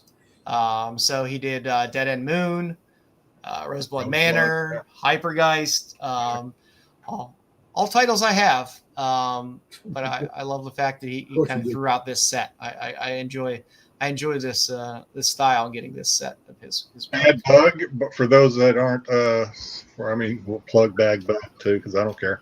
They're having a buy 2 get 1 free sale through the 14th. So nice. If you go to their site, a lot of their EOMs or their EOMs are gone. Most of their Durvakas are gone, but there are still some pretty good titles out there. So if you're interested, it's a buy 2 get 1. And that includes all of them, titles, everything. So. Sweet. He's done some work for Cheeky Comics as well. I love Cheeky Comics. It's fantastic. He did a nice variant on I Lie Popeye. I Lie Popeye was a fun series as well, but I know I have a stack of these I Lie Popeyes laying around. But I did love that TARUSOV cover on there. Bird City did a nice little pop kill cover. Little cake there. Yeah, sort of. Really good thongs on. The blue looks negative space. Negative space is really a thong too that he's wearing. Yeah. And then of course he did, all the covers on Pin Apocalypse. This was our first big intro to Sveta, even though she has done stuff prior to that. But everyone loved the Sveta covers out of here, but the TARUSOV covers through this whole series are fantastic. This is his series, so this is all his stuff. Again, there were very few bad covers in Pin Apocalypse. I must say I have about a short box of Pin Apocalypse stuff. I just couldn't get enough of it, so I'm looking forward to him definitely doing more. But again, all good covers. I have a bunch of. I love the Attack of the 50-Foot Foxy. It was a great cover. Any movie poster style covers are always fun. Then you have your 50-50 on the left there, where you get a little bit of Sveta, a little bit of Andy on the cover. On those, they had the flip side as well, where TARUSOV was on the poster and Sveta did the other art. Again, these Betty and Veronica covers are fantastic. I'm always a sucker for a good Betty and Veronica Archie cover, and his stuff is a lot of fun. The Archie as Hefner, also very nice. You got that book? Oh yeah, I have a couple copies of that. I recently showed off a couple weeks ago the exclusive for the Archie versus the Army of Darkness cover as well. There, it's a good little Betty and Veronica. Couldn't pass that up. God, I can't remember for the life of me which Betty and Veronica is on the far right there, but it was a recent exclusive. I love the one on the left. That's a fantastic one. I did get these two on the right. I had to actually take pictures of mine because I couldn't find pictures of the Betty one anywhere. But these I think were limited to like 200, 250, I think. But they looked super, super sharp. And when I got them, they shipped exceptionally well in nice, thick Mylar, very, very well packaged. I did a great Vampy exclusive not that long ago, which I do love. Of course, the Club Nephilim covers from Devil's Due, be it the Kickstarter, which was the 1 in 10, or the Open Order, which was the 1 in 10. So I guess it's not Open Order, but the non-Kickstarter, which was the 1 in 10 ratio, or the Kickstarter, which looked just like this, but didn't have the little box in the left-hand side, and a naked version of the middle cover as well. And what's coming up with Club Nephilim 2 as well. You get another cover from him, which is pretty nice. He did do a Kylie in Public for Cheeky as well. And we are going to get a Swinging Island Volume 2, which again is a little more spicy than the Pin Apocalypse stuff. So that. Last but not least, we're getting some fun Mercy. I like with the Mercy Sparks. I like the Devil and Human variants. They're always a lot of fun. And with Mercy Sparks, Heaven's Devil, this one is coming in a few months, I believe. So you can choose which one you like, or why not just buy both. So that's our TARUSOV. So there's 3 artists that are putting some stuff out now. That if you want to go back and look for some of their older stuff, you have some things to look at. So that's what we got for this week. Thank you, Joe. That's pretty nice. On our Shadow Band episode. Yeah, Shadow Bed episode. So what are you guys reading this week? Dom, you read? I didn't read anything this week. I was supposed to read those damn books, but I haven't had a chance. This week I gotta sit down. I was busy this whole week working, so I really didn't get a chance to read. I understand. With what? Well, she's always with what? Thank you, Giggles. Thank you. Don't worry about her. Keeping you honest. She just does that on purpose. Jedi, you did some reading this week. I did. I had to catch up on some things. So I caught up on Red Sonja, which we may do one of these days on a 5-minute review. But I caught up on that. She's still fighting the good fight on her, little revenge tour, crusade adventure. Won't go too much into that because we may actually cover it on a 5-minute review one of these days. But it's pretty good. Still, I think it's a good Red Sonja adventure. It's easy reading. The interiors are good. They got good covers. So good. So the Thundar, I finished. I think it was 5 or 6. I think it's 5. I can't read it. But anyway. It wrapped up the Thundar adventure. Maybe for good. I don't know if they're planning on doing any more of these or not, but it kind of wrapped up everything. I guess they could have further adventures, but I don't know if anybody else is reading this. But it seemed to be well received. Of all the new IPs that Dynamite got, Thundar seemed to be one that people seem to enjoy. And Dynamite just got Buffy the Vampire Slayer. They kind of wrapped it up, though, which is why I'm wondering if they'll do any others, because they certainly, what seems like, I don't remember much about Thundar, the cartoon, but you have Ariel, Oogla, whatever his name is, and, of course, Thundar the Barbarian. I don't remember in the cartoons if there was any sort of, romantic spark between Thundar and Ariel or not. I just can't remember. But at the end, spoiler alert, earmuffs if you don't want to hear this. At the end of this, probably they don't show us that. They do have a big. He starts to leave to go on another adventure once they've killed all the wizards and the humans have finally taken the planet back over. Everybody's happy. They're still living in a post-apocalyptic place, but at least the humans aren't slaves anymore. They're not being ruled by wizards or warlords. But as Thundar gets ready to go out, Ariel's the queen of the humans. But the Thundar gets ready to leave, and then he's like, no, I'm going to stay here with you guys. You guys are my family. And the very last page of the comic is a big wet kiss between Ariel and Thundar. Nice. So definitely a theme. Yeah. So spoiler alerts if you were Oogla still ain't getting any. But yeah. So and then we have Warlords. I put this on here and I think I forgot to read it.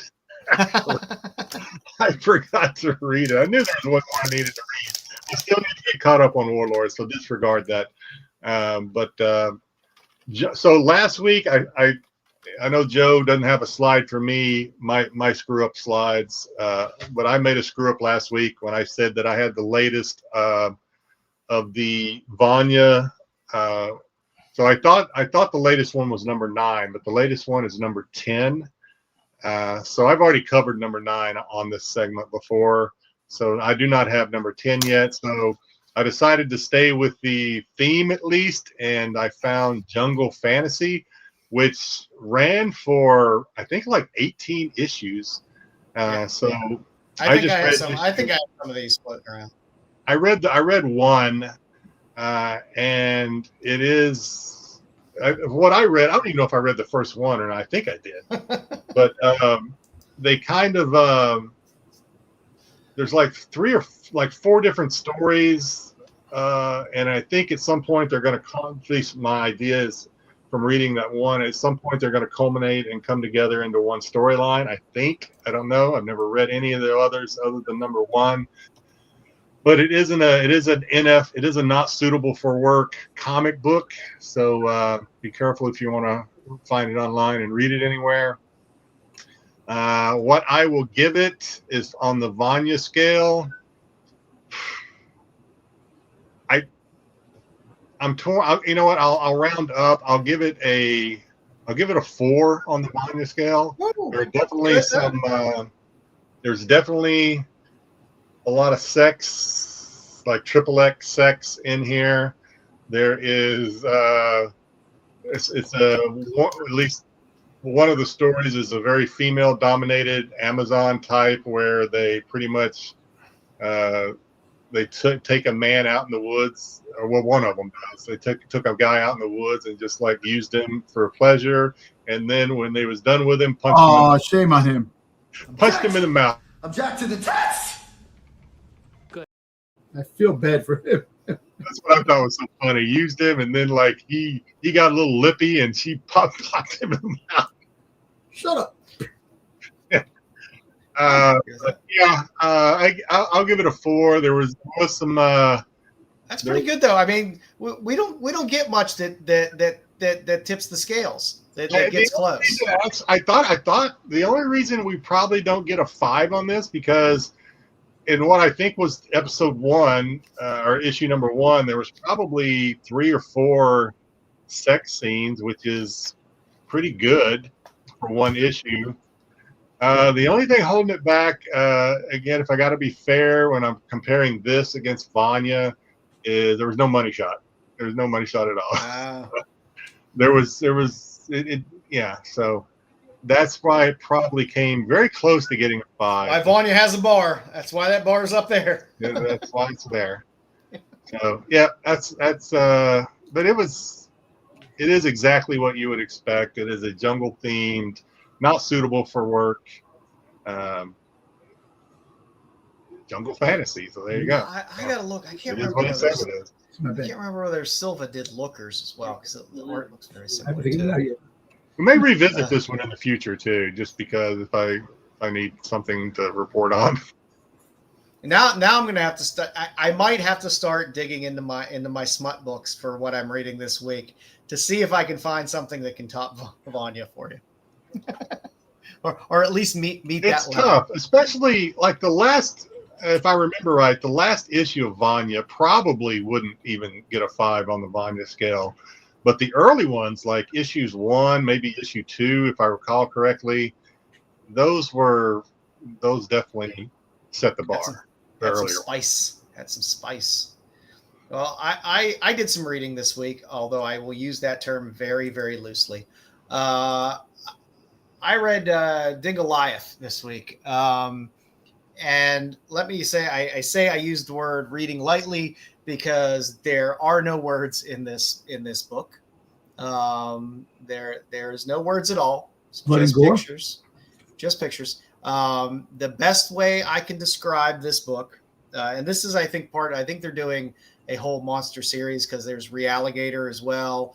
I think they're going to do some other ones from Bad Idea. I'm going to describe the plot to you using John Wick. Imagine a John Wick-esque story, but instead of a dog, it's a radioactive mutated dingo. Okay. And instead of John Wick, it's a homeless man. And instead of the dog dying, John Wick dies. That is kind of the basis of the story. It was interesting. Oh, so it's kind of like Good Boy then, the Garrett Gunn story. It's more of a I don't know monster which came first, but yeah. It's more of a monster on a rampage type story. But I had it lying around, so I was like, oh, I should probably open this book. And I did, and I was pleasantly surprised that there were no words in it that I had to read. So there we go. And of course, Styx didn't read anything this week because he is at Terrificon. So Styx, we miss you. We miss you, Styx. Thank you for picking me up some Betty Page stuff today. I definitely appreciate it. Yeah, did you see there's an old man, there's a new Insidious coming out, and there's an old man. It looks just like the old man from freaking Poltergeist. Yeah. So you can get a new picture of Styx for the.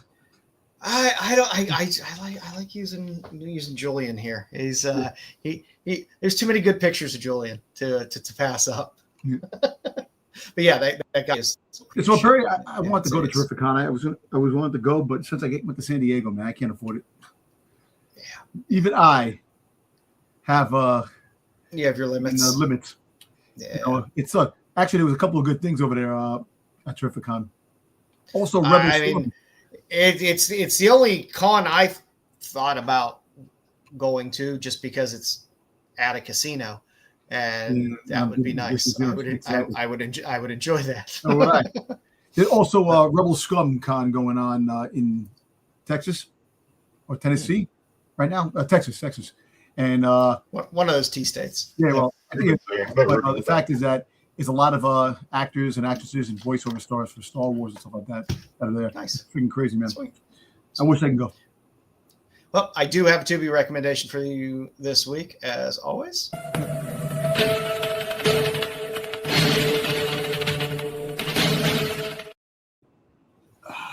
All right. Tubi recommendation for this week. If my slides will work or my mouse will work, which... What the hell is even that? There we go. I love that. My recommendation this week, fun movie, Revolver. Oliver Reed, fantastic actor, famous alcoholic. Straight out of Joe's heart right there. It's a fun movie. Basically, Oliver Reed is a hard-ass warden of a prison, and he is basically blackmailed into getting somebody out of prison. And they blackmail him by kidnapping his wife and making her a heroin addict. And after that, just craziness ensues. You watched it? I didn't watch it yet. But the anger that Oliver Reed has in this movie is fantastic. Of course, Oliver Reed, last role in Gladiator. So it is fun to go back and see him a bit younger, beating the living shit out of people. It's quite a good little movie. So that's my recommendation. 70s, this movie? That was late 60s, Late 60s? late 60s, early 70s. Yeah. But it was good. And Fabio Testi is also great in it as well. So it is a good one. You don't need subtitles. It's so it's hey, Tyson, Jedi. Let them know which one it is. Yeah, I gotta see this movie. Tyson recommended me on Tubi. Which one? This movie called something with it's like Tyson, put it up there again. It's like something it's like aliens coming up. It's fucking some weird shit, man. It's a Tubi. Like I said, Tubi never lets me down. Of all my streaming channels, I always find my way back to Tubi. Zombie. When I don't. Oh, there we go. Thriller of the Dead. There you go. Nice. It's awesome. Listen, he showed me. I got a clip. He showed me. I'm like, what the hell? I gotta see it. It's fucking on Tubi, man. Good zombie. Like I said, Tubi is an absolute winner. So what else were you guys watching this week? I watched a few movies this week. I spent my week. I haven't watched any movies. I spent my week playing catch up. I caught up on Silo, but Styx is not here, so we won't talk about that. House of Dragons, caught up on that. At least, well, I think I'm caught up on that. Every episode of that show depresses the shit out of me. House of Dragons. Yeah. I get. I mean, it was. Well, I don't know if it depresses me, but I'm just. There's one character that I want to freaking die already, and they're not freaking dying. Everyone else does, but yeah, but the one character you want to die. Yeah. I did finish Cape Fear, which, Cape Fear has some really solid names behind it. Spielberg. What's the other one? Trying to remember who else was working on that. I can't think of the other one, but in that last episode, I thought that was the most ridiculous. I know they got to make a movie, and they got to have like they can't make it like what a real person would do because it would end too quickly, I guess. But that last episode, I'm like, when they're all like trying to kill this guy who showed up in the middle of the storm, and at one point, that shotgun is just laying on the ground begging for somebody to pick it up. I'm wondering. And they just won't do it. They just. I'm wondering whether we're getting a season 2. Is there a season 2 of that thing? I don't know. I don't know. But I mean, of course, they pushed out and didn't kill the guy at the end, which is another thing. Which to me would have been like, okay, well, there's no season 2. Yeah, you know, the guy's great. I mean, the guy, you know, Bardem. Yeah, he's great. But like when she's got the nail gun and she shoots him in the head, but it doesn't kill him. Yeah. But he's got the metal plate in his head, but he's laying out there. I'm like, crucify that fucker on the wooden floor, man. Finish the job. Put some nails in his hands. If you're not gonna kill him, at least put some nails in his hands and shit. Keep him from getting up. Yeah. Nope, I'm just gonna run away. So all the usual tropes that end up like, you know, getting somebody else killed because they don't finish the job. They were in there, and I just thought, I was like, even my wife was like, just kill the motherfucker. But anyway. Overall, I liked the series overall, even though I just really disliked the kids. Really disliked the kids. Yeah. Well, at least the girl came through at the end. Yeah. At least she came through at the end and finally wasn't such a simp to that one girl and played her at the end. But the kid, the boy, you know, hey, let me open this window. Yeah. For no fucking reason other than to let. Yeah. It had some holes. Yeah. That had some problems. Overall, it was decent. It was pretty good up to that final episode, and then it was just like every stupid reason that they could come up with, that like straight out of a horror movie, not to kill the bad guy. They decided to use that trope. A movie that I started actually this afternoon because one of the YouTubers that I watch to recommend some movies that I don't necessarily heard of is the guy's name's Darren Von Dam or something. I forget his name. Flick Connections, I think. So he does good videos. To him. He recommended this movie that apparently it's a comedy. He was saying it's on the scale of the old comedies back in the day that really pushed the envelope. You didn't really know what to expect, like Pineapple Express. Some of the things that a movie that's definitely gonna offend you in one way or another, whereas a lot of movies nowadays play it safe to not offend anybody. This movie, he said, will offend everybody in some way. So I started it this afternoon. I got about halfway through, and then I was like, I'll finish it later. It's called Rats. It's on AMC Plus. It's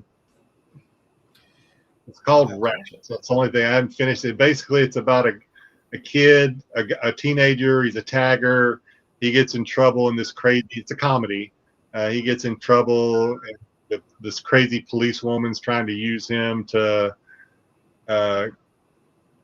get to arrest his cousin, who she's convinced is selling nuclear weapons to Osama bin Laden or some shit. It all takes place in a small town in Texas. It's pretty off the wall, but I got about halfway through it, and I was like, I'll finish it later. But that's the only thing I've watched this week. Hey, Paul, what hotel you work for? Because I work for a hotel too. So Paul put up there he works at a hotel. There's a Vegas Comic Con. You can stay at the hotel. He says. Go get him. I watched. Nerdy has up here. I watched Obsession as well last week. I enjoyed it. I'm going to do it, and I haven't done it yet. Obsession was decent. I finally watched Masters of the Universe. I enjoyed it. It was fun.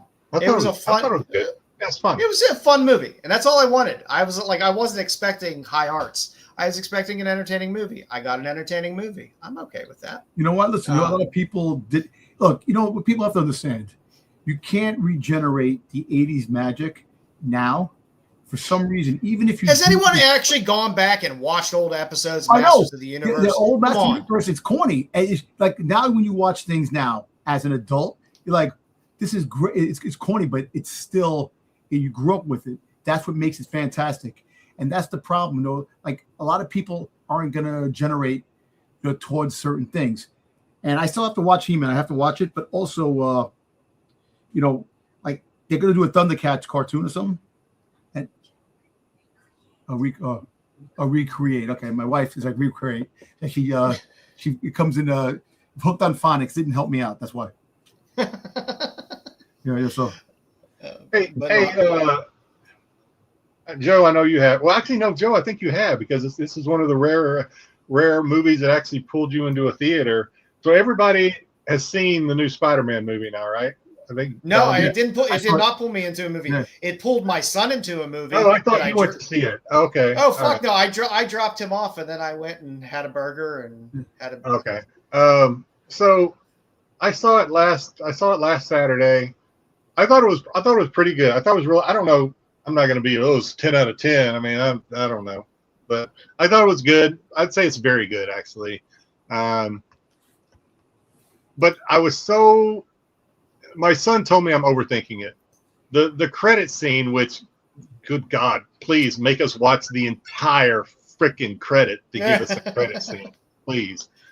By the way, do we really need credits in movies anymore? I mean, do we really need them? I know credit scenes. They can move faster. It would be nice if they moved a little faster. Yeah, I mean, everything is online. If you're really interested, you can find who the grip was or whatever online if you really cared. But so I get it. Credit scenes have spoiled us. We want them, you know. We don't want to sit and wait through the entire credits like Spider-Man made us do. But at the end credit scene, for those that haven't seen it, I hope I'm not spoiling anything, but you get to see the app that what's his name? Tell you what it's about. I'll tell you what it's about. Well, but to me, that's not what it's about. You're talking about Hobgoblin. That's not what it is to me. It's not what it means is coming. Everybody's got their different idea of what it means that we're going to see, and except that's not what it is. You get this credit. You get this app that starts beeping. That somebody it's reporting a Spider-Man's, because that's what this app does. It's a Spider-Man tracker that what's his name invented, is his best friend. Ned. But it's indicating that somebody is seeing a Spider-Man out in space somewhere. All right. So what that means is there's a Spider-Man either out in space or there's a Spider-Man in another universe, whatever it means.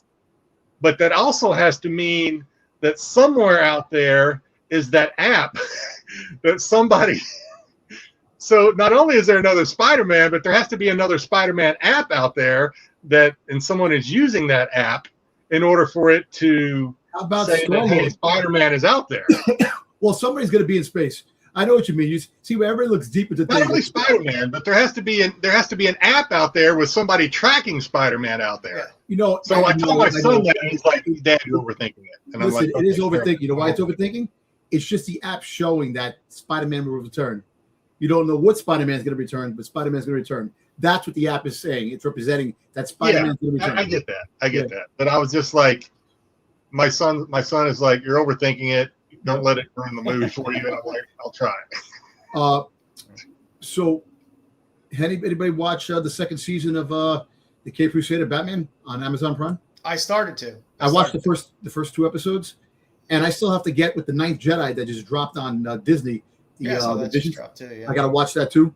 Spider-Man. Star Wars needs to fix the regular Star Wars before I start worrying about this. The animated stuff. I'm going to tell you, the animated stuff is better than live action shit. Cape Crusader is fun. Bruce Timm's the executive producer on it. It's the Joker is supposed to be like they're saying the Joker is based off of one of the Jokers from the DC Comics. I forgot which one they were talking about, but it's really good when you get to that, when you get to the Joker. But I already did 2 episodes already, and yeah, it's been enjoyable. I did watch a couple movies. I did watch Over Your Dead Body, which was fantastic. Jason Segel, Samara Weaving. I've been banging the Samara Weaving drum for a very, very long time. I love Samara Weaving. Now she's going to be Emma Frost. Now she's going to be Emma Frost. But Over Your Dead Body is a fucking hilarious movie. It's a remake of a Norwegian movie. And I had actually seen the original Norwegian movie. So when this came out, I was like, I don't know if I want to watch a remake. Is that nepotism because your uncle was Red Skull? But it's yes, he was. He was also in the house in Game of Thrones. Matrix. Well, was in the Game of Thrones, right? Was he in the Game of Thrones? I don't know if he was in Game of Thrones. Was he in Game of Thrones? I don't know. Wasn't he, or was it Lord of the Rings? I think. Was he? Yeah, I think it was Lord of the Rings. Yeah, it was Lord of the Rings. Thanks, guys.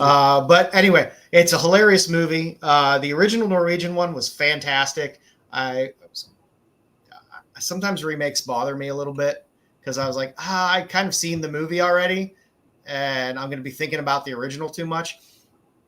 It was done extremely well. Jason Segel makes me laugh. Samara Weaving's great. It's great. It's about a couple that is having a lot of trouble in their marriage. Lord of the Rings. You said thank you. Yeah, it was Lord of the Rings. They go off to his father's cabin for the weekend, and she's planning on killing him, and he's planning on killing her. And while that is unfurling, a couple of runaway convicts who were hiding out in the cabin kind of make themselves known, and just madness ensues. It's a very funny movie, a lot of fun. I would highly recommend it. Hey, by the way, the taco sauce did not sell. I wasn't expecting it to. Well, hey, Joe, you get a kick of this. So I've been getting freaking little reels on Instagram, Cannonball Run. Yeah. Oh, nice. Listen, freaking Tom Dellis. Sammy Davis Jr. and freaking Dean Martin. Freaking Martin. Freaking what's his name? What the hell is Dean Martin? Dean Martin. Yeah, Dean Martin. Yeah. And dude, comedy gold, man. Comedy gold. Oh, they're fun. Reynolds, Dom DeLuise. Listen, like we talked about this before, that I'm surprised they didn't do a remake. You know, Pedro Pascal and freaking Jack Black as the you can't. Those movies, I don't believe you can remake and have them. You had these tandems that just went so well together. Like Dom DeLuise and Burt Reynolds were great. Dean Martin and I like when he opens the van and Farrah Fawcett's in. He goes, "Oh, I'm gonna bless her." No, you're not. He grabs her. We haven't seen.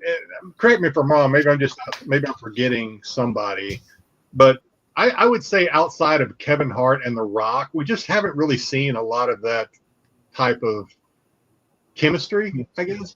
Yeah. Well, you know what? Back in the day, Rush Hour. What about Rush Hour? Jackie Chan and yeah, well, that's yeah. all of it. Yeah. But you know, I think the movies back in the 70s and 80s, I think the chemistry with the actors and actresses, I think it was much closer, and the movies went smoothly. I think smoother back then because of the connection. Like now, like Bad Boys. What one? Bad Boys. Bad Boys. Will Smith and Will Smith. Yeah, I haven't seen the latest one, but yeah. Okay. You know, you got that 21 Jump Street. 21 Jump Street, freaking. You're still going back like 20 years, but okay. Yeah, no, but 21 Jump Street, I still love 21. Jonah Hill and freaking. I do, but you don't get a ton of ensemble movies with like you thrown out all the big stars where it's fun and funny and not just a cheap cash grab. Super bad. Super bad. So we're talking about the tandems, like people that like the Dom DeLuise and Burt Reynolds. That two other movies I did see. I did watch Cold Storage. Actors really. Cold Storage had Liam Neeson and Joe Keery from Stranger Things, it's a good, quick 90-minute movie. This alien fungus that's highly infectious is stored in this storage place, highly classified storage place that like 20 years later is just becomes a self-storage place. And the fungus starts to get out. It was a fun movie to watch. It was a good, like, quick 90-minute, a lot of fun. Joe, I bet you Kind of watched gross. this. I skipped over to my list because I wanted to come back to it, but I know Joe watches a lot of TV. Did you watch Murderbot? No, I didn't. I thought it was pretty good. I will though. I will though. It's the guy. I'm terrible with the names, but it's the guy, the tall blonde actor that was in. Skarsgård? Is that his name? The one that was in True Blood. Yeah, Alexander Skarsgård. I started to watch that series a while back, and then I thought it was pretty good. I thought he was pretty funny. He's good in it. Yeah, I thought he was pretty funny, and it's just kind of funny because he's paired up with these hippie type, scientists or whatever.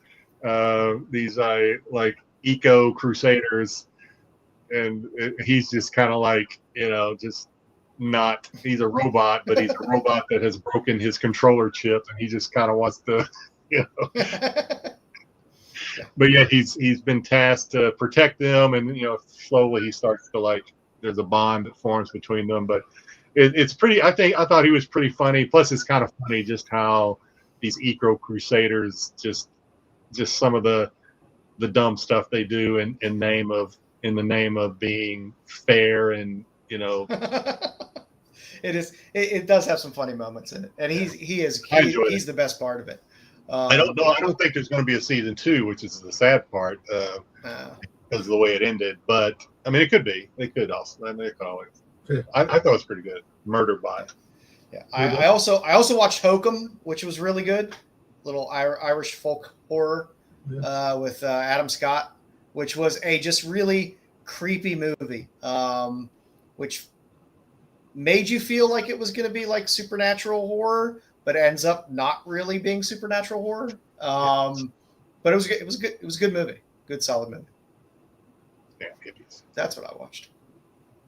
And I finished watching Sugar on Apple TV, which I enjoyed. I may not ever go back to that one. My brother really liked it, but I just having a hard time. It's kind of my palate cleanser. It's kind of calm, and I could just kind of sit back and watch it whenever. And I've been watching Lucky. I enjoy Lucky. I think I like Lucky. Lucky it took me probably a couple of episodes to really kind of sink in. So I'm enjoying that. Tigress is it Tigress? Lioness. Sorry, not Tigress. The Lioness. Lioness. Yeah, that new season started. Yeah, started. So that's something I watch with the wife. She likes it. So yeah, I watch it. I don't. It's a daytime show for me. Like I'll watch it in the daytime. It's not a nighttime show for me. You got I think coming up in October, Vision Quest on Disney. It's the third installment, Scarlet Witch, and it's Vision, and everybody, all the AIs are actually their human form. So you see, you see friggin' Ultron, and you see Jarvis, and you see all the people like it's supposed to be like that, and connects with the going into Doomsday too. So yeah, Marvel shows just don't get my. The Wonder Man got canceled. Don't get me excited. Yeah, there's no more season 2. We were supposed to get a season 2, and then we were told we're not. Well, the reason why, because they want this guy, what's his name, who directed Spider-Man Far From Brand New Day, to do another Spider-Man movie. Dude, the movie almost made $2 billion, like a billion and a half right now. It's up at. It's crazy. 2 weeks. I really enjoyed. One of the reasons I think I really enjoyed Spider-Man is because I knew nothing going into it. Nothing. I didn't watch any of the trailers. I didn't watch any of the spec or what they think is going to happen. So I was actually sitting there, and like the first time it showed the main villain, I thought it was Doom, or so I was like, "Are they giving us Doom already? This is weird." You like the chemistry between Tom Holland and John Bertho? I like Punisher. I saved your ass in Staten Island. He goes, "All right, I want to see that. I want to see what he saved." Because you know what my theory is? Did you see Punisher Last Kill? Yeah, I watched it. The Yeah, I Moochie, watched that. what's the name? Judith Light, who played Moochie. So apparently, I think he went to go kill her and got caught up in the whole thing, and Spider-Man saved him. Maybe you won't see it, maybe you might, but I got a feeling that it's going to be like the Scarlet Witch. The Black Widow and Hawkeye thing, the Budapest. Like when they were in Budapest, they always talked about it, but never showed what happened. So I think you might just get that the Staten Island thing where Spider-Man saved the Punisher. They're gonna talk about it every time they get a chance, but never show it. You probably get that unless they do show it. But I thought that they did a great job. I saw the trailer for Dune 3. Is this the last one? Yes. Yes. This is the final one. I'm so tired because I feel like, and I'm not going to do it, but I feel like every time they come out with a new Dune movie, I feel like I need to go back and watch the first two again because I don't remember the first shit, one and missed the second but one. I'm not going to do it. I refuse. I watched them all multiple times just because I enjoy Dune. Go on YouTube and watch a full rundown of both movies. You get I'm sure that's what I'll do, but yeah, Jesus. I'm just like, I'm sitting there watching the trailer and I'm like, I don't remember any of this. I don't know what's going on. Hey, listen, I saw Dune 1. Who was it? I saw Dune 1. I liked it. Dune 1 was good. Let me go see Odyssey tomorrow. I haven't decided yet. Yeah. Oh, I heard Odyssey. Already seen it. So you know what the crazy thing is? The thing that makes me laugh the most, people complaining about John Berthel. He sounds like a New Yorker. He's like a New Yorker in the. Just please, you have to go every time you squeeze it.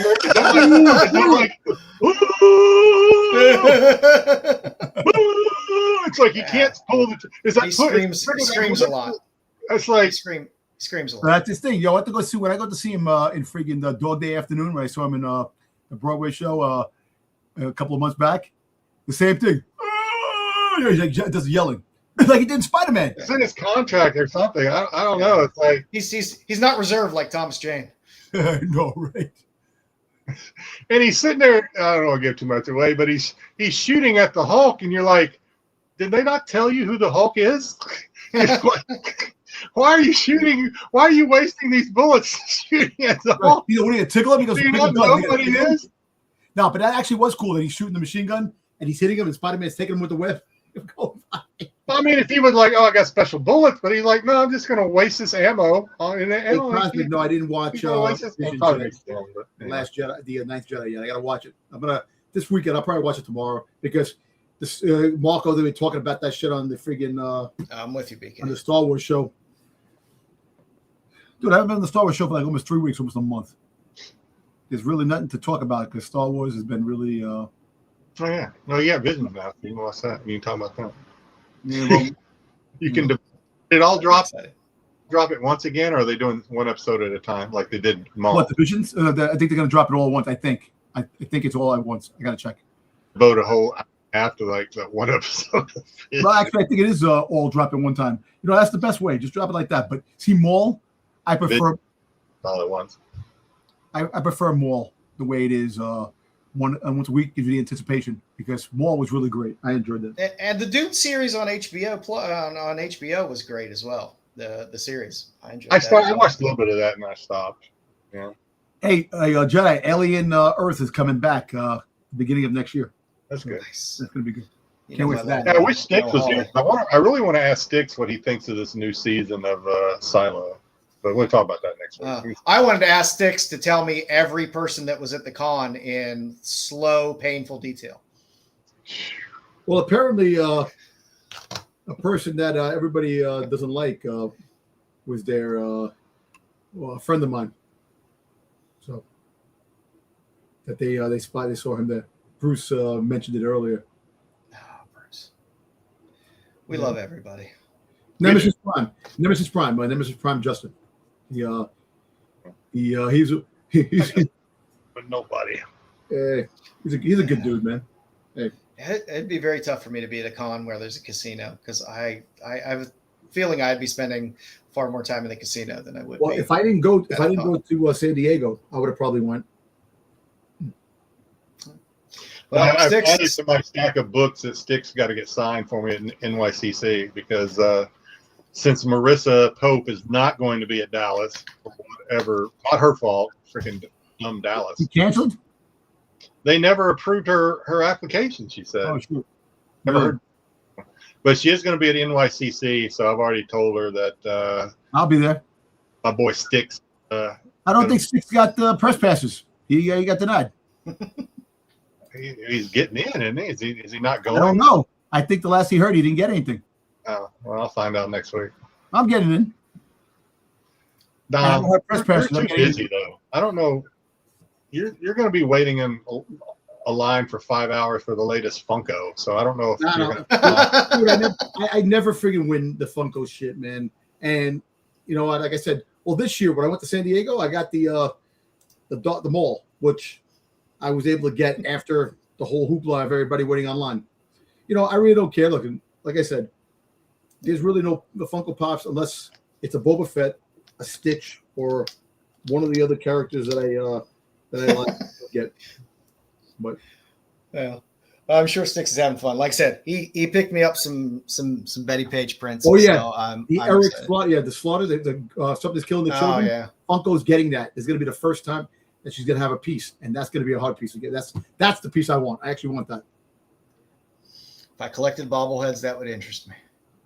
Yeah, you don't do that bad, man. And now Funko actually, I wouldn't have the room for it.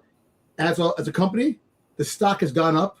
They're getting people are buying this stuff because they're doing limited edition stuff. They're not flooding the market with shit.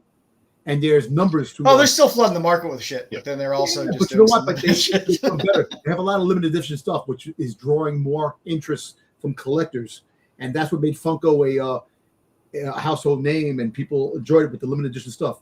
Does Funko do exclusives? Can stores do exclusive Funkos like they do with comics? Can they do that? Yeah.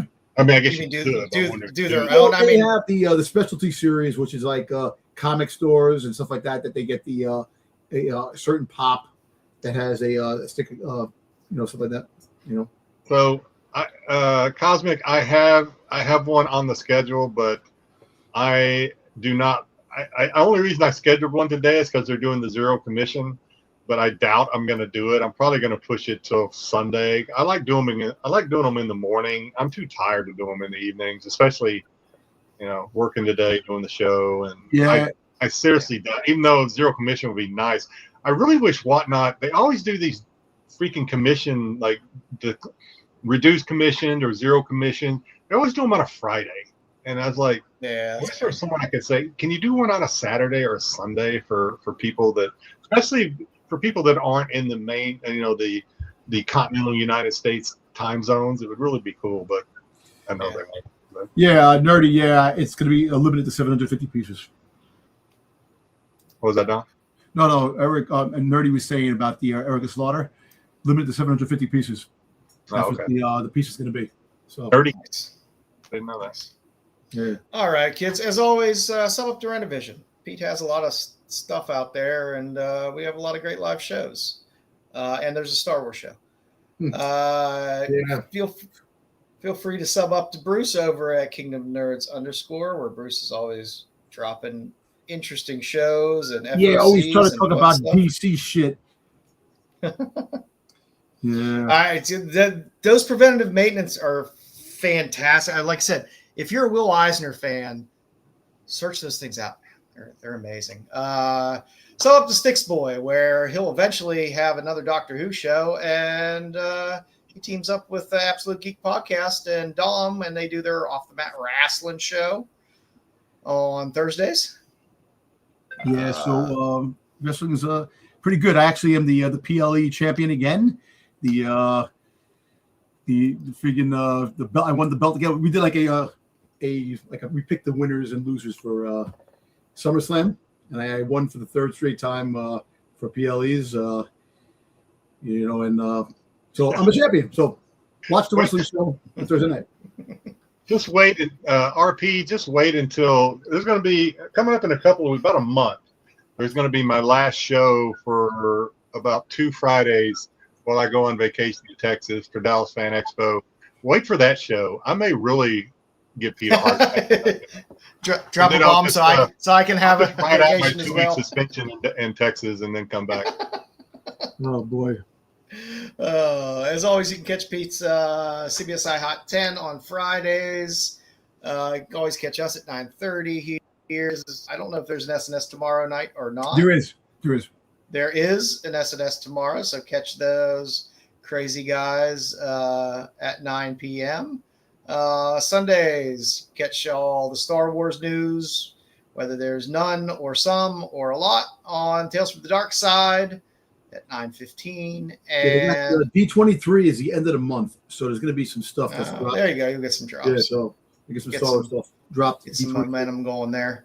And on Wednesdays, you can always catch Marco and Dub and whoever is JJ and whoever's on the TAC show now on Wednesdays at 9 p.m.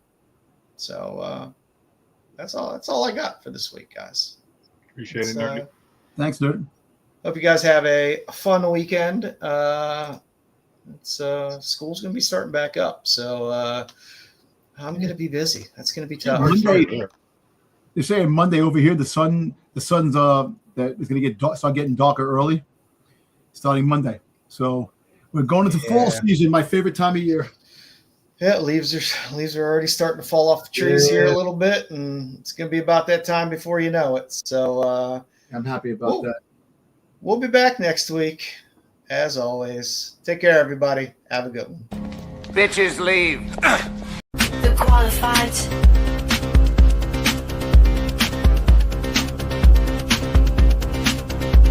The qualified.